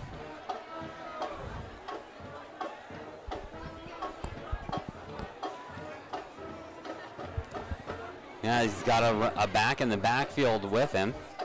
Motion comes across the center, fakes to the motion man, goes up the middle. Looks like he got about 4 or 5 yards on that play. They've got a lot of fakes, a lot of motions. They're doing a lot of little trickeration, option things. They're hiding what they're planning very, very well. Very well. They are using that offensive playbook very well, and it is both sides. Portsmouth more so all game been a variety of different plays. Coverage is very, very good. Strings it out, but does find his man. Gets forced out of bounds at about the 15-yard line. Great pass, great patience by Will Hindle in the backfield. That he had all the time in the world there. He was standing in the backfield for quite a long time and saw his man once again on that sideline. He's using that sideline very well. Hindle with a back behind him. Design play out to the left option. Decides to keep it, gets around the edge and into the touchdown. It's what he does very well as a quarterback. Runs. He is very, very fast, and that was one of your keys to the game at the beginning, was trying to keep him inside, trying to keep him contained, and that is exactly why he gets to the outside and gets 6 points. Portsmouth is on top 26-14 with 4:29 left to go in the third quarter. He just cut right to the outside and nobody saw it coming. I have noticed though, not many people either what's happening is they're not rushing the quarterback at all because they don't want to get caught up there and then like juked around, or they're just getting blocked very well, because I haven't seen very many sacks except for one down this way. Hindle was put down that one time, but that seemed to be an anomaly. His offensive line is blocking very, very well for him this entire drive. They bobble the kick, they call for a fire play, and it is no good. They are not able to get in, which is good news for Memorial. They are now down a 12-point game with 4:29 left to go in the third quarter. So that was a pretty substantial drive right there by the Portsmouth Clipper Cats, coming out and marching their way down. They started that drive with decent field position, but put together a few good plays, few runs, few passes. What do you need to see out of the offense here on this drive? I need to see another drive like the last one, but we got to get some receivers open downfield, because that is truly how you get the ball up the field. I mean, running is obviously great, but it's never guaranteed. You have an open receiver down here, that's going to get you way farther than running ever will. All right, so we need to step up the passing game for Memorial, get some variety in the play calling, because those running backs are pretty quick. I'm sure they could get outside and rip it up as a receiver as well. Definitely. I'm sure that they could, especially in the slot, but I would love to see someone like Bergeron take a defensive back one-on-one. Bobbles the kickoff, able to get to his feet, rounds the corner at the 20, stays in bounds, forces the pile, but eventually out of bounds at about the 23-yard line.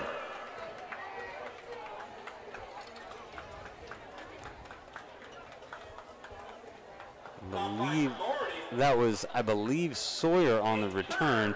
He seems to be setting, whenever they're setting up for their kick return, it looks like Sawyer's on the right and Burris is on the left as they receive the ball.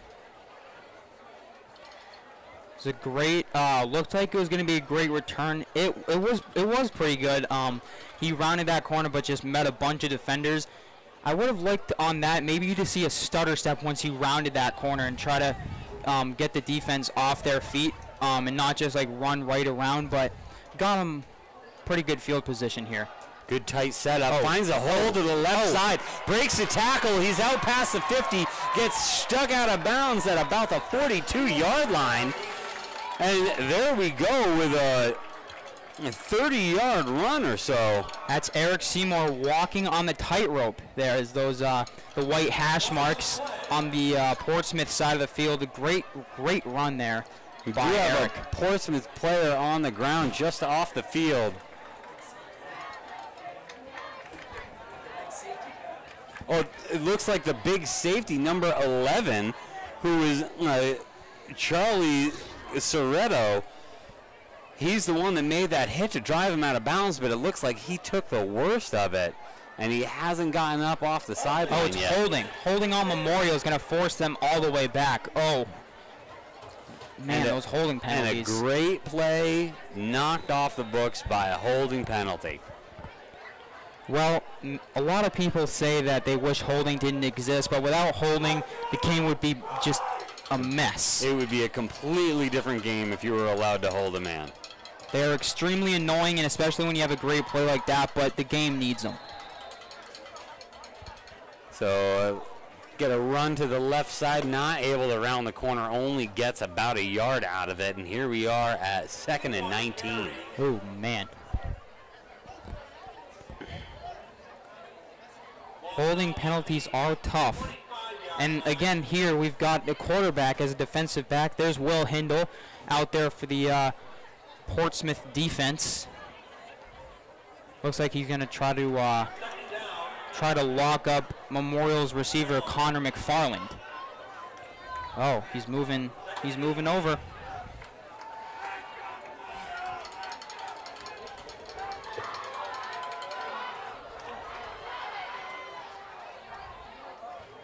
No one could get open there for Hafman. It's funny. It was quarterback chasing quarterback there as Will Hindle was applying the pressure on Hafman. And I saw Hafman signal to try to get a wide receiver to come close, but they couldn't. And so Hafman had to throw it into the Memorial bench. With Hindle that close on his tail, he wasn't able to settle his feet and really get an accurate throw as it sailed out of bounds on the near side. And sets up Hindle, for another Hindle playing third. very tight bump and run coverage down at the bottom of your screen. He is fast. He is very fast. Oh, that's got to be a hold, though. No? Thought I saw a Coming hold there. at Hindle, who gets the interception, breaks a tackle, stays on his feet, breaks another tackle. There he goes. Still moving. Goodness. And finally gets brought down at the 25-yard line. That was a big, big turnover. That was either one of two things. That was either the receiver not turning around for the ball, or that was thrown right to Will Hindle. But I saw Will Hindle stop and turn around and look to see where the ball was. It was right in front of his face. I'm not sure if that was a miscommunication or an underthrow, but in either case, the Portsmouth Clipper Cats have come away with the ball and will now have 1st and 10 on the Memorial 25-yard line. That's their name now, huh? The Clipper Cats. They are the Clipper Cats. I know a clipper is a type of ship, and I'm wondering if the Clipper Cat is the cat that lives on the ship. Oh, the Oyster River were the Cats. Oh, yes. And now they combine the two teams, so they Yes. are the Clipper Cats. That makes sense. All right. Well, I mean, I have the feeling a new mascot in the making. I'd be interested to see what kind of swashbuckling feline they would have as a mascot. I couldn't tell you. You know, maybe they've got Maybe a little Puss in Boots or something. yeah, Yeah. something like that. That'd be interested to see. Speaking of mascots, I saw a Crusader. What in the world? Looks like we've got something strange happening on the field. The referees had a conference and are talking and are now stepping off the That ball. could be a penalty. Looks like there may have been a penalty during that interception. See, again, Friday nights, and we're confused. What in the what Yep, the it heck? looks like there was a penalty. Holding? Clipper Cats, we 3rd down and 7. 3rd and 7 3rd for and 7. Memorial. That may have been a hold. I'm not sure what the penalty I was. saw Will. I saw him grab. It looked like maybe Raymond Aline there. I couldn't tell who the receiver was, but it looked like he grabbed him right on the shoulder. And I said holding, and then said no because I didn't call it.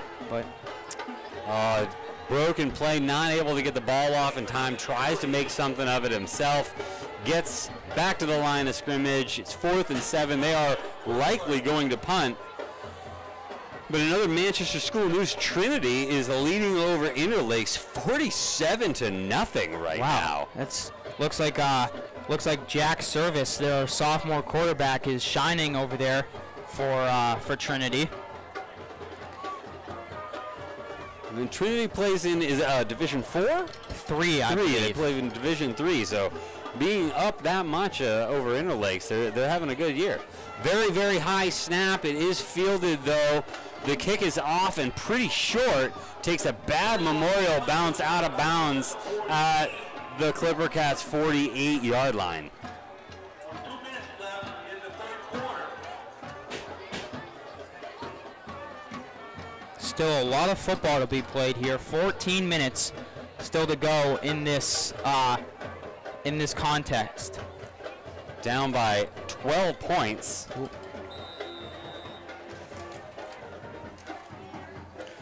The Crusaders here need to be able to make another stop, just like they did on that first drive. They were able to make that, force that fumble, take possession of it. Need another one of those right here. Oh, definitely. We got to try to see a forced turnover here. Pass to the right. Hindle's able to get it outside to his man. Tries to do a spin, but can't get away from the tackle. About 5-6 yards on the play. He was wrapped up. Hindle did a good job of getting the ball out quickly again, but the receiver was just wrapped up there in the Memorial defense. Yeah, Angus Moss with the reception, but again, not able to get too many yards after the catch. Fakes the handoff, goes to the pass to the left. Here we go. Breaks a tackle, gets into the middle of the field, but is taken down in the open field. Once again, a good play there. There were actually two. There was someone lined up right behind Ethan Yu, but Yu made the reception and got the first down. Ethan Yu able to get in behind those linebackers. They bit on the fake on the inside.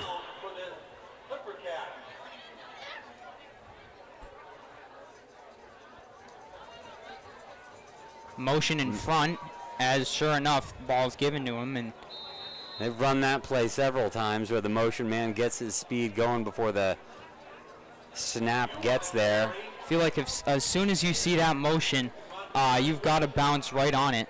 Yep.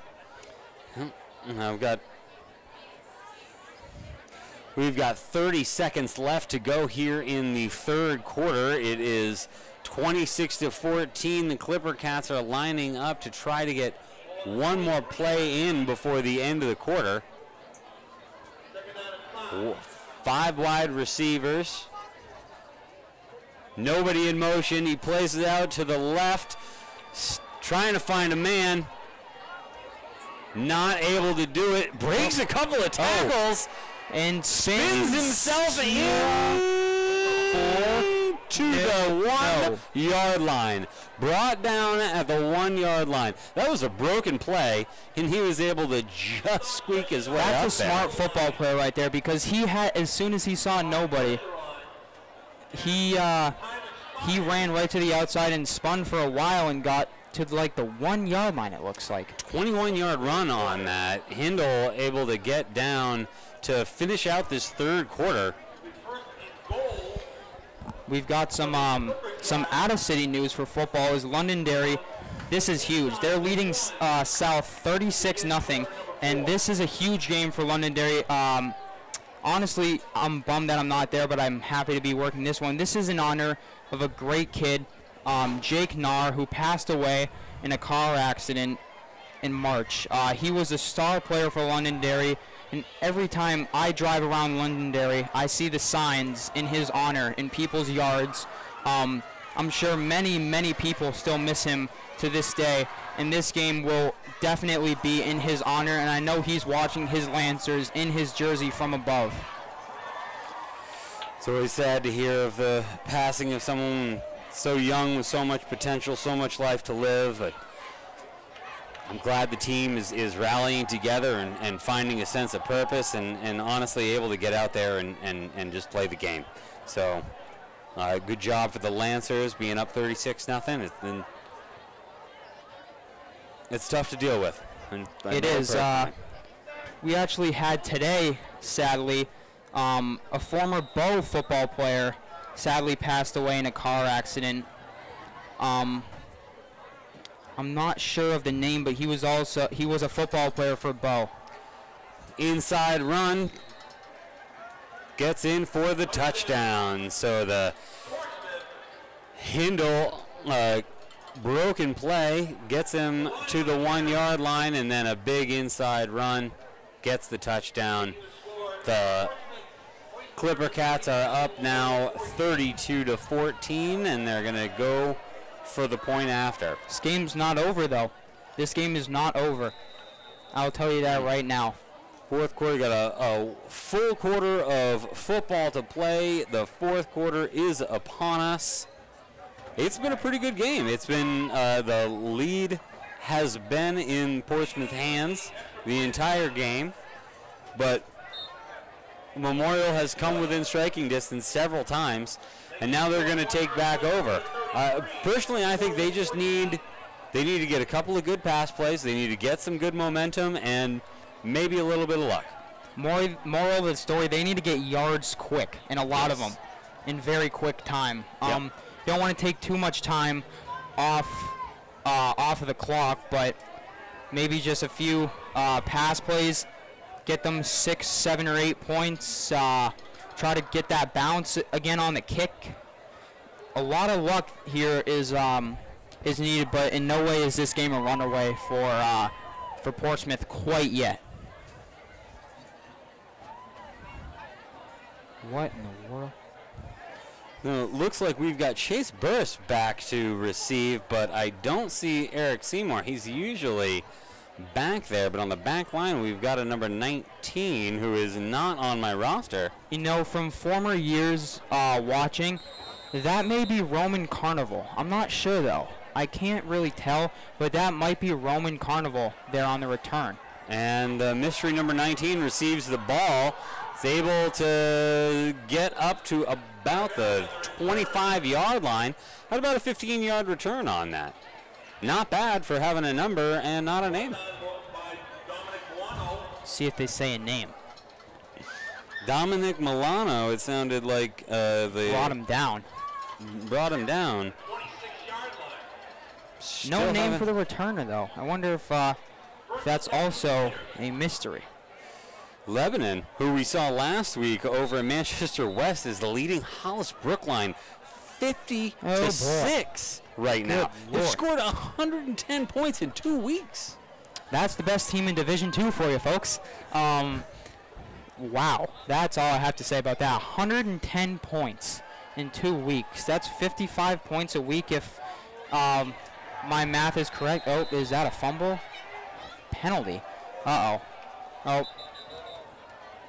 Many things going on. Not sure if the penalty is going to be coming down on the quarterback or if it's going to be intentional grounding.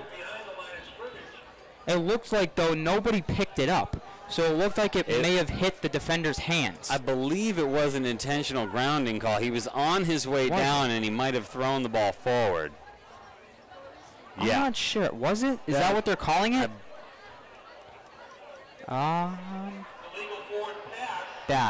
That's the pass. What it is. The pass didn't pass the line of scrimmage, so it hit the ground. Yep. Yeah. It's very easy to confuse the two. The intentional grounding would be if he just chucked it way over by the 40 and nobody's over there. That would be the intentional grounding. But that's the word I was trying to think of, is the illegal forward pass. Yep. Just not getting the ball past the line of scrimmage. So here we are again. It is second. That was a big first down sack. Second and more than 20.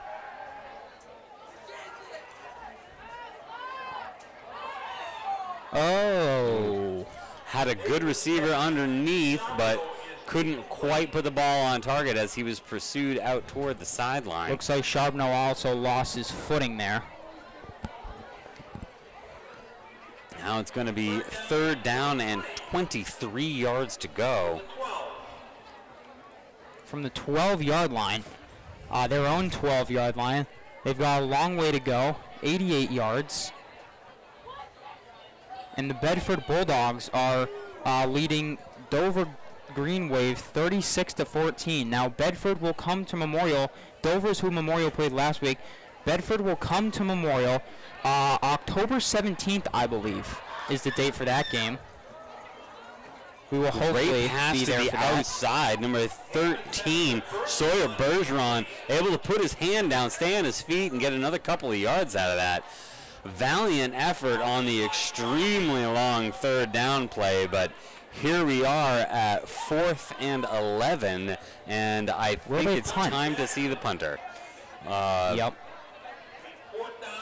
They may be down by 19 points right now, but it is not the time to try and go for it on 4th down. High snap. Great punt. Good spiral on it. Fielded at the 45. Breaks one tackle. Stays on his feet. Gets dragged down at the other 44-yard line. It was a great punt there. But that looked like Angus Moss, it looked like, was on the return. Looked like 58 with the tackle there. Cody St. Hilaire is who that would be. Cody St. Hilaire did bring him down. Man, this thing right in front of me here. Oh. Oh, he is to quick. the outside. He is very, very fast over there. You is quick. Yep. Number 5. You is a senior slot receiver, defensive back. Nice to see the crowd still having fun, the band still playing, even though the home team is losing. It's still nice to see people appreciating being having the stadium almost full for the first time in a very long time. Motion comes underneath, fakes to the motion man, goes to the big man in the backfield, but he gets stopped. Great stop. I think that might have been enough for them to get the first down. The chains are going to move. There goes, as Kyle said, the best gang in Manchester. They're here every Friday night. The Chain Gang on the move, maybe? The most feared gang in the city is the Chain Gang. Especially for the defense. We've got an injured Crusader here. That looks like Connor McFarland, the sophomore wide receiver and defensive back, is down on the field, it looks like, with his leg in the air. Looks like they are stretching out a calf cramp, maybe a hamstring cramp. And the Winnicott Warriors defeated Concord tonight 42-7, so very high scoring games here in the state of New Hampshire. As here we've got a 33-14 game with 10 minutes and 6 seconds left in the fourth quarter. To be honest, I did not expect Concord to go down in such a landslide there. That surprises me. I thought that was going to be a much closer game. There we go. The Crusader is making his way back over to the sideline. He is limping, though. They did have to stop the play for him, so he will have to sit out for a little bit, but that was Connor McFarland there. Looks like he's going to be able to come back in. We do have a very close game where Wyndham is leading Alburn 7-6. Well, as I say that, yeah, we've got a soccer game here, or a baseball game. It's 7-6. Fake handoff to the motion man, keeps it himself. Oh, gets a good stiff arm, breaks another tackle. They just can't get him down. He's got his helmet. That play should be blown dead. He should not have been allowed to finish that play. That play should be blown dead because he lost his helmet. His helmet. So we will see what the referees call here. Where is his helmet? Looks like one of the other players brought it over to him. Oh, at the end zone. Yeah, this is zebra conference in the middle of the field. This is not the 1950s. We do have to wear a helmet now in football, and has to be a little more protection than leather strapping. And usually, the play cannot be played if the helmet is off. I believe that is a high school rule here in New Hampshire, that as soon as that helmet comes off, the play is supposed to end right there. The ball goes down right where it is. Which is why I was confused seeing him run all the way to the end zone, because it's just wasting energy, because you know that play is dead and you're not even... Personal foul face mask on the Crusaders. That would explain how the helmet came off. And given that they are so close to the end zone, I would think they'd go half the distance to the goal. That is the most likely option here. Personal foul, face mask on the defense. End of the play is a touchdown. They are just letting the play stand. Not sure I agree with the ruling on the field, but that is what the referees have decided to go with. And I'm pretty sure Coach is out there arguing this point right now. I would be too, because bring out the rule book, because he's not allowed to finish that play with the helmet off. I know it's in the NFL, at least in college, and I would think high school too. As soon as that helmet's off, that play should be blown dead. Because you don't want one of those defensive players to go attempt another tackle and not see the helmet off. Him. So that play should have ended right there. The defense should have another chance to try to stop them. And generally speaking, if you're on defense, you're not looking to see if somebody has a helmet on. I'm not so that could have sure gone if very the bad. players know yet that the referee and the coach are still talking.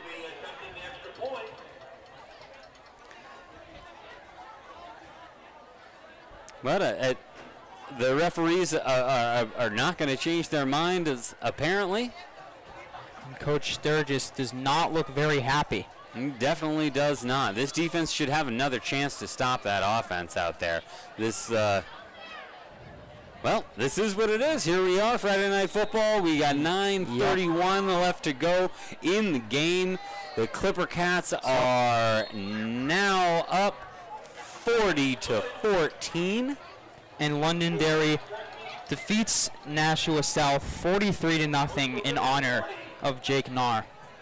It's a fitting way to honor a football player by going out and getting a big win on Friday night. And know he's happy to see that one. See, now usually I'm pretty neutral with whatever the ref calls, because it's their decision. But that's not in the rule book. Says that that helmet's off, the play's blown dead. You wonder if they think that would have been a touchdown anyway if the helmet wasn't off. That may be what they were probably thinking, that it was going to end that way. But on the other hand, the players that know that rule, they see a player without their helmet on, they could assume that the play is dead. Yeah, and they would stop pursuing. So Penalties assessed on the kickoff. Jackson Reganese will be kicking from the Memorial 45.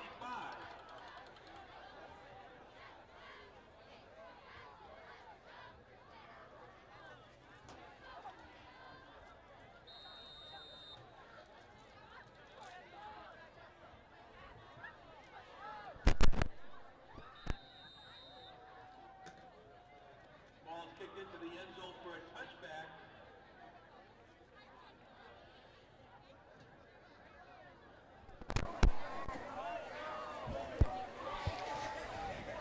So it looks like there was a penalty on that play on the Portsmouth team, but it was assessed on the kickoff. So that makes sense. They're saying that the play would have resulted in a touchdown regardless, so they'll just assess the penalty on the kickoff. Yeah, that would have resulted in a touchdown, I believe. But even still, I'm not sure if that call was right. And Memorial, it is 1st and 10 from the 20-yard line. Great pass out to the flat. Spins, gets up to the 31-yard line, and there's a first down for Memorial. That's McFarland. That's good news again for Memorial to see him back on the field after it looked like getting stretched out for what looked like a calf injury. Calf or hamstring, something on the posterior chain there of, I believe, his right leg. One back set, 4 receivers, launches it downfield. Oh, just gets broken up by number 10, Charlie P. Charlie P with the big swat there to force the second down. I believe that's Pascaloni is how you would say that. I believe. I will take your word for it. That's what it looks like here on our very professional rosters here that we've got in front of us.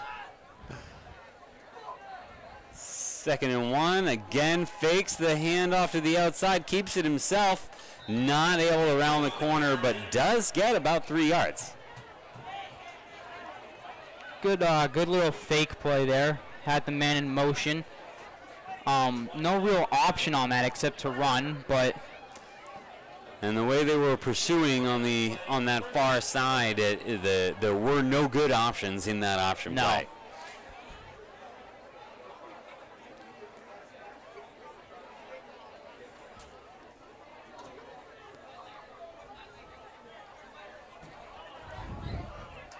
Here we go on 3rd and 7. Good time, plenty of time.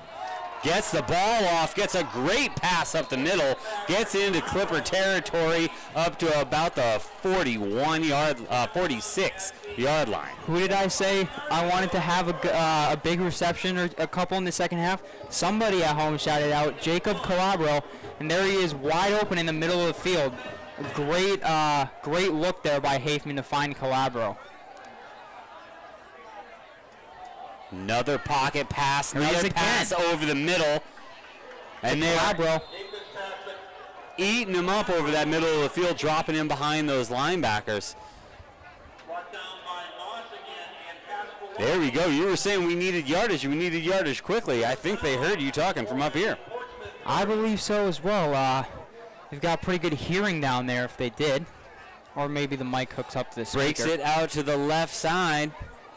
Keeps the ball. Gets another first down. Does it himself.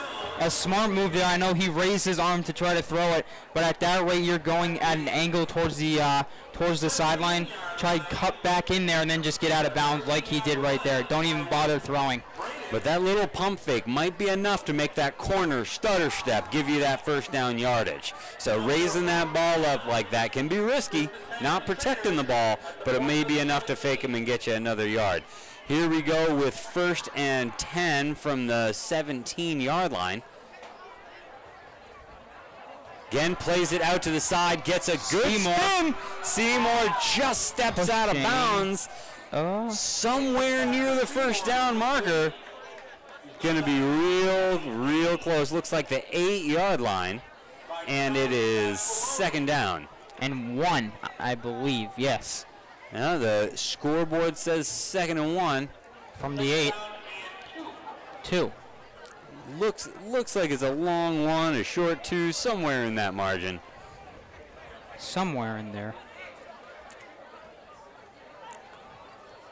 Fake inside, keeps it himself, spins, gets over the 5-yard line, so that is a first down. But took a big hit inside.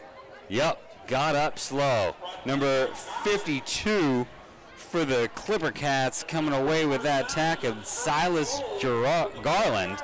Silas Garland with a big stick, but not soon enough to stop the first down. It is 1st and goal from the 4-yard line. Memorial is knocking at the door. I don't know if anybody... Takes the center run, takes it himself, goes to the outside, and touchdown Memorial. There we go. Braden Hafman brings it into the end zone himself and gets Memorial another 6 points. It is now 20-40 with 7:10 left to go in the ball game. Another news around the state: Exeter has defeated Spalding 35-0. I'm not sure if anybody at home heard that. I got a couple funny looks from the fans, but somewhere in the room next to us, somebody was yelling, and I think the fans could hear it out there. I definitely heard it through the headset. There are some happy coaches, I'm sure, right next to us. I don't know if it was happy. The extra point attempt is no good. They tried a couple of fakes to the outside, eventually went up the middle, and it was stuffed by the big lineman up front. It remains 20-40. The Portsmouth Oyster River Clipper Cats lead with 7:10 left to go in this ball game. Props to Memorial, though, not giving up in this ball game. 40-20 in my eyes is not a blowout. It is not. No, I mean, they're within 3 scores. I don't think that's a blowout. I mean, 5 scores is when the mercy rule, as it would say, comes into effect and the clock just starts running. This has definitely been a competitive game throughout. I don't think anyone expected the Portsmouth Clipper Cats to come in here and walk away with a loss. No. I think that they were the favorite coming into tonight. But honestly, the Memorial School putting 20 points on the board, that's about what I thought they were going to be able to do today, getting somewhere between 20 and 25 points. What did I say at the beginning of the game? I said 28-21. You said 28-21 was your prediction. Mine was 35-21. Oh, you were closer. So, got another little squib kick, and he just lays right down on it. That is a smart play. Smart play. Don't even try to... when you are not someone who typically carries the ball, don't. 7:09 left to go in the game. Portsmouth is going to take over at their own 45-yard line. Now that I'm thinking about it, that could have been the Memorial offensive coordinator in a couple rooms down from us yelling about something that he obviously didn't like. Looks like the referees are clearing out, and we're underway in this drive. Portsmouth back in the shotgun. Oh, that's offside, as somebody over there on the right side of the defensive line stepped over, and that'll give encroachment on the defense. Encroachment.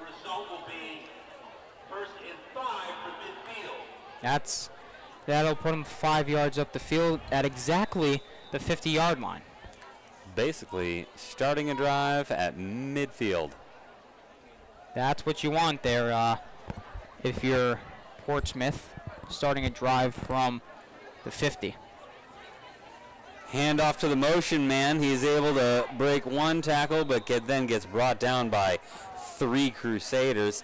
Brought down at between the 45 and 46-yard line.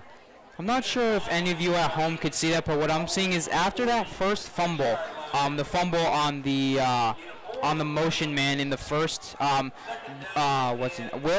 Will is like basically pushing the ball into the motion man's chest. It looks like he's not just holding it out there or dropping it. He is pushing it into their chest, making sure that they hold on to the ball. It was that motion man handoff that did cause that first fumble. Motion again. Another motion. Fake the handoff. Send it up the middle with number 17. He carries the pile. Big guy in the backfield. Max Lalime, it looks like, maybe. Yep. Max Lalime is, I believe I'm pronouncing that correctly. Able to get that first down. Rumbles down to the 42-yard line. Max has had a really good game on both sides of the ball. He's been playing a lot of outside linebacker as well as running back. Had a bunch of big carries. He's a big guy in the backfield there. Looks like he's a power back probably. It's like number 28 now gets the ball and he heads out to the sideline. Gunnar Jackson on that carry. Gunnar carries it up to the 36-yard line. Got about 6 yards on that play. Going to be 2nd and 4 now. This Memorial defense needs to make a stop here, get possession again, see if they can tighten this ball game up a little bit more. Looks like I'm Still Standing is playing from the Memorial Crusaders band and over to the right of us. These Crusaders are still standing here tonight. Another run up the middle. Doesn't get too far. It is going to be 3rd and short, though. That is true. That's clever. I'll give you props for that one.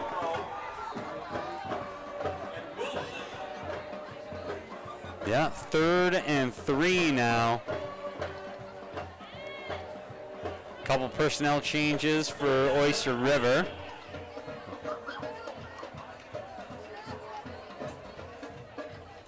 All right, the Portsmouth Oyster River squad now settling in. Closest to us, the One defensive back. motion man, fake to the motion man, handed up the middle again.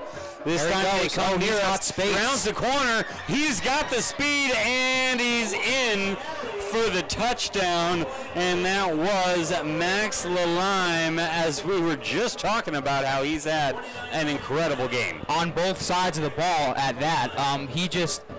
He is quick for a big guy. He is big. And Max he is quick. Lalime is he looks like he's around 200 pounds or so, maybe about 5'10", 5'11", but he has got some speed. He does, and he used it to his advantage there, beating everybody there on that side. And, yep. Kick is up, and the kick is good. It is 47-20 with 4:32 left to go in the fourth quarter. Seems like it is slipping away at this point. I'm not sure if 4.5 minutes is enough time to score 27 points. No, I wouldn't think so, and I'm not sure what Coach Sturgis is going to do, because late in this game is most when I fear injuries. And as you can see, Winchell John Claude is onto the field. We haven't really said his name much tonight. There's Ethan Vilgrain there, as well as Jimmy Sullivan. This is first year playing football. We haven't really said their name, so it looks like they are taking some of their best players off the field here late in this game. But some of those names you were just mentioning, those are some of the seniors, so trying to get those seniors some minutes here at their first home game of the season.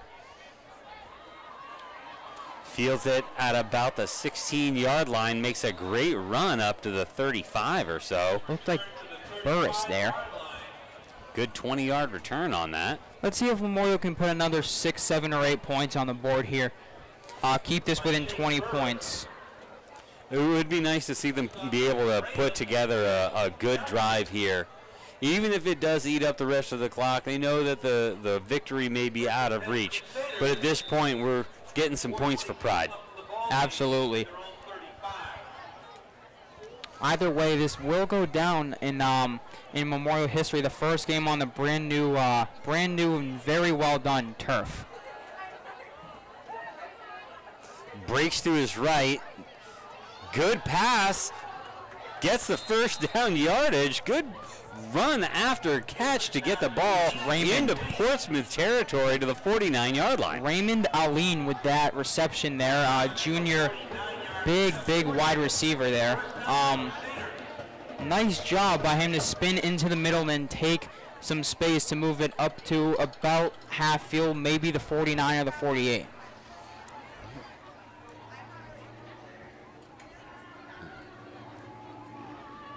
Breaks it to the right. There he goes again. Keeps it himself. Gets dragged out of bounds at about, looks like they're going to mark it at the 45-yard line, which will leave us at 2nd and 6. He was forced to keep it there. He couldn't. He was outside looking for someone downfield. Couldn't find anyone and was forced to keep the ball. So got a good 5 yards out of it. Good 5 yards out of it. The Portsmouth team had really good defense on that play, being able to shut down all the options downfield, as well as have enough penetration to make the quarterback scramble. Running back switching sides behind the quarterback. He drops back. Can't find anybody. Goes to his safety valve, who makes the catch. Did he? On the sideline. It looks like he did. He caught that ball falling backwards. Caught the ball falling backwards. That was number 30, Eric Seymour, with the reception coming out of the backfield as the safety valve for the first down. Got a feeling the fans watching this will know his name by the end of the season when we do more Memorial games, because he is a star in the making for Memorial. And just being a sophomore, I mean, he's got a good career ahead of him, as long as he stays healthy. I watched him at a jamboree at Gill Stadium. He had 8 touchdowns, if you can believe that. He had 8. That ball was nearly picked off. Ethan Yu had his hands on that right at the sideline. Almost an interception. Nearly picked off there. Looked like Haithman was looking for somebody, but the throw was a little wide. Just a little high on it and just over the receiver's head. 3 receivers out to the left, scraping across the middle, hits the man in the middle. Great run. McFarland gets the first down. 2:52 left to go in the game. 5'6", 140-pound sophomore wide receiver. They're cutting across the middle. 5'6", 140. That's a little quick guy. And man, that was a big play. That got them right in. He breaks to the left. Has somebody in the back of the end zone. Touchdown, Memorial. There he is. There he is. Connor McFarland. He is number 15. Connor McFarland. Great catch there, running at the very back of the end zone, and great job by Haithman to see him running back there. He was wide open. Nobody even near him for that touchdown. As soon as that play broke down, once the quarterback broke out to the left, Connor identified the breakdown, ran with his quarterback, and was in a perfect position to make that touchdown. They're going for 2, and they get it. Eric Seymour there on the reception for the 2-point conversion, 47-28. 2:26 left to go in the game. The Crusaders are down by 19. They have brought it back within 20 points. They've outscored my prediction, but then again, so has Portsmouth. This has been an offensive-driven game, that is for sure. Props to Memorial, though, putting 28 points on a board where they have been behind all game. Yep. That's what I want to see. That's for some resilience right there. That's the grit you want to see. When you're down, you still keep scoring. They are not giving up. Yep. Love seeing that. Really don't like when teams just give up and just start running the clock out just so that they can finish. They're not giving up, which is what I love to see. The kicker here looks like we've got a new kicker. Number 65, Joshua Soto. I think I believe that's a mistake. I think that's Josh Johannet, if I'm not mistaken. I believe he's number 65. Not sure why it says Soto, but I believe that's Josh Johannet. All right, well, Josh there with a good onside kick. Tried to get it to bounce up, but it just was stuck to the ground. Portsmouth able to drop down on it. It is going to be 1st and 10 from their own 45. I must say, this has been an odd game in the fact that the vast majority of the drives have started within 10 yards of midfield. Yeah, oh, never mind. I thought that was a flag, but that's just the ball being tossed out of play. Yeah, many drives tonight have not started beyond the 50-yard line. In fact, most of them have started in front, but like you said, within 10 yards. There hasn't been a drive from, I don't think, past the 40-yard line back. The only ones I can think of happened because of turnovers. Either turnovers or punts. Yeah, but not on kickoffs. Kickoffs have all come to about midfield. 2:08 left in the game. The clock is ticking away. I don't think Portsmouth is in any hurry to run a play. They're going to use up as much of the play clock as they can. There's actually a 1-yard loss there for Portsmouth on that running play. It's like 2nd and 11 from the 44. Looks like timeout Memorial, I believe. Timeout Memorial, all right. Oh. Or the 2-minute warning? Hello? Not sure if they stopped the clock for the 2-minute warning, but looks like Memorial's getting charged a timeout regardless. Do they stop the clock for the 2-minute warning? I know in the NFL they do. I'm not sure about about high school, but either way, it's a stoppage of play here with 1:52 to go. It's been a great night to be back here at Memorial. It has. The last time I was down here, I believe we were playing against Londonderry. And that Londonderry team, they bring a crowd. Oh, they do. Holy smokes. They do. And even their marching band is extremely good. They also bring crowd. They go to the Rose Bowl sometimes out in Pasadena. Great tackle in the backfield. There's a Like timeout Memorial. Number 3 for Memorial, Jonathan Carboneau, was able to get in the backfield and tackle up for a loss. It is 3rd and 11.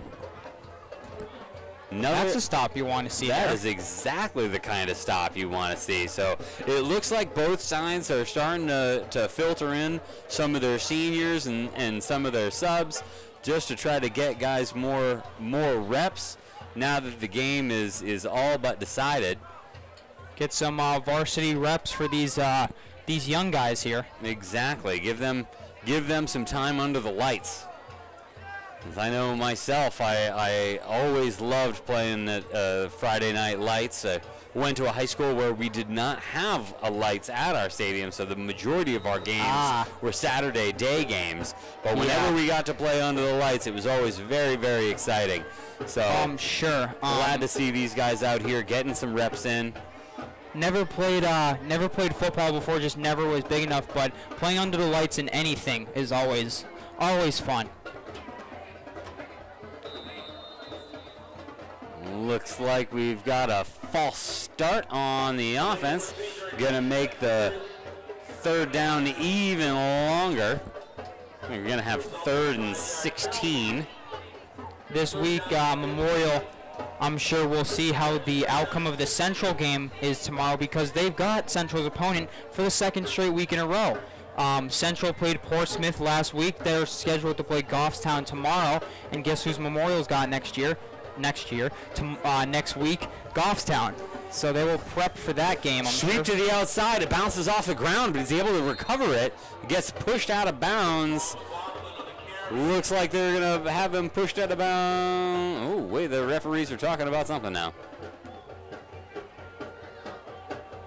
Maybe they're talking about, they may be talking about, they're who knows? putting him down in the backfield. They're saying he was down when the fumble happened.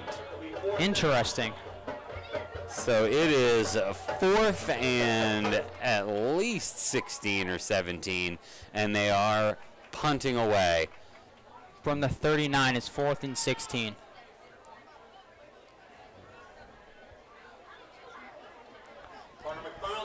Connor McFarland back to receive the punt. Let's see a return delay game, I believe. There's no way it could be any other penalty, I don't think. Unless there are too many men on the field. Yep. And there's the delay of game call. Back them up even more. Might have enough time for another score. We could. That might be so that they can get the ball. I mean, this is giving Memorial better and better field position with each penalty. I don't know what that was about. Maybe they just ran out of time. They weren't really trying to do anything. I have no idea. Almost blocked. Sky-high kick. Bounces at midfield. Takes a great Oyster River Portsmouth bounce. Settles at the Memorial 45-yard line. Minute 26 left to go in this game. The guests are up 47. Our home Crusaders have 28 points and the ball. Can they score again? Let's see. I think that they could. If they run the right plays, I'd love to see them make this 47-34 or 35-36, whatever they want to do. Then, in my eyes, this for Memorial would be a great game for them. Being within 12 points, even being within 19 here is still pretty good in my eyes. Putting up 28 points against a really fast defense. Very fast defense. Pass out to the left. Hafman able to connect with Carboneau. Carboneau spins out of bounds. There's Connor McFarland on the reception there, spinning out of bounds, right in front of all the Memorial players. By Dan Doherty. Ball is at the 49-yard line. Hafman and Seymour in the backfield. Hafman gets another pass, again gets out of bounds. Sawyer Bergeron. Bergeron gets the completion for the first down. Stop the clock. Still, no giving up in this Memorial team, which is honestly what I love to see.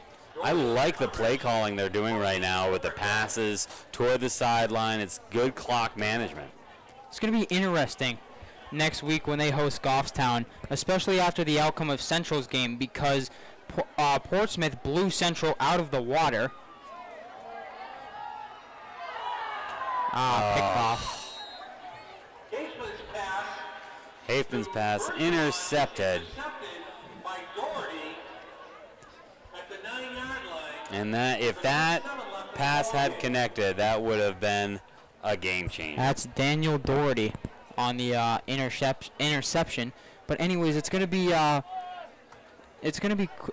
interesting to see what happens tomorrow between the Goffstown Grizzlies and the Central Little Green, because Portsmouth blew Central out of the water, but Memorial has played Central competitively. So we'll see how close the Goffstown game is with Central, and then we'll kind of see where Memorial would be at that point. True. So having Memorial and Central be on relatively level footing, and then Portsmouth walking all over Central, but then having a rough go of it here against Memorial. We'll see how Memorial fares next week against Goffstown. Again, Andrew, I really want to thank you for helping us out today. It was a lot of fun having you up in the booth. I love having somebody up here that knows some of the players and knows some of the names out there. And Portsmouth takes the knee as we are riding out the rest of the time in this game. Yep. So I'd like to thank you, Kyle, for putting us on here and hosting us again in Manchester Memorial Stadium. Yeah, special thanks to Brendan McCormick, Operations Assistant for Manchester Public Television's Operations Specialist Joe Lahr, Executive Director Jason Cody, and obviously you, Mr. Dan Hanna, and Andrew, great job in your first time. You know, we all have our first steps, and this is your first steps today. So we'll end this here from Shabbat McDonough Field, where you see the final 47-28. We'll be back next week with more football here for Manchester Public Television. This has been a great night of football, week 2, and we'll see you all back here again for the next game that we cover. We have a great night, and be safe.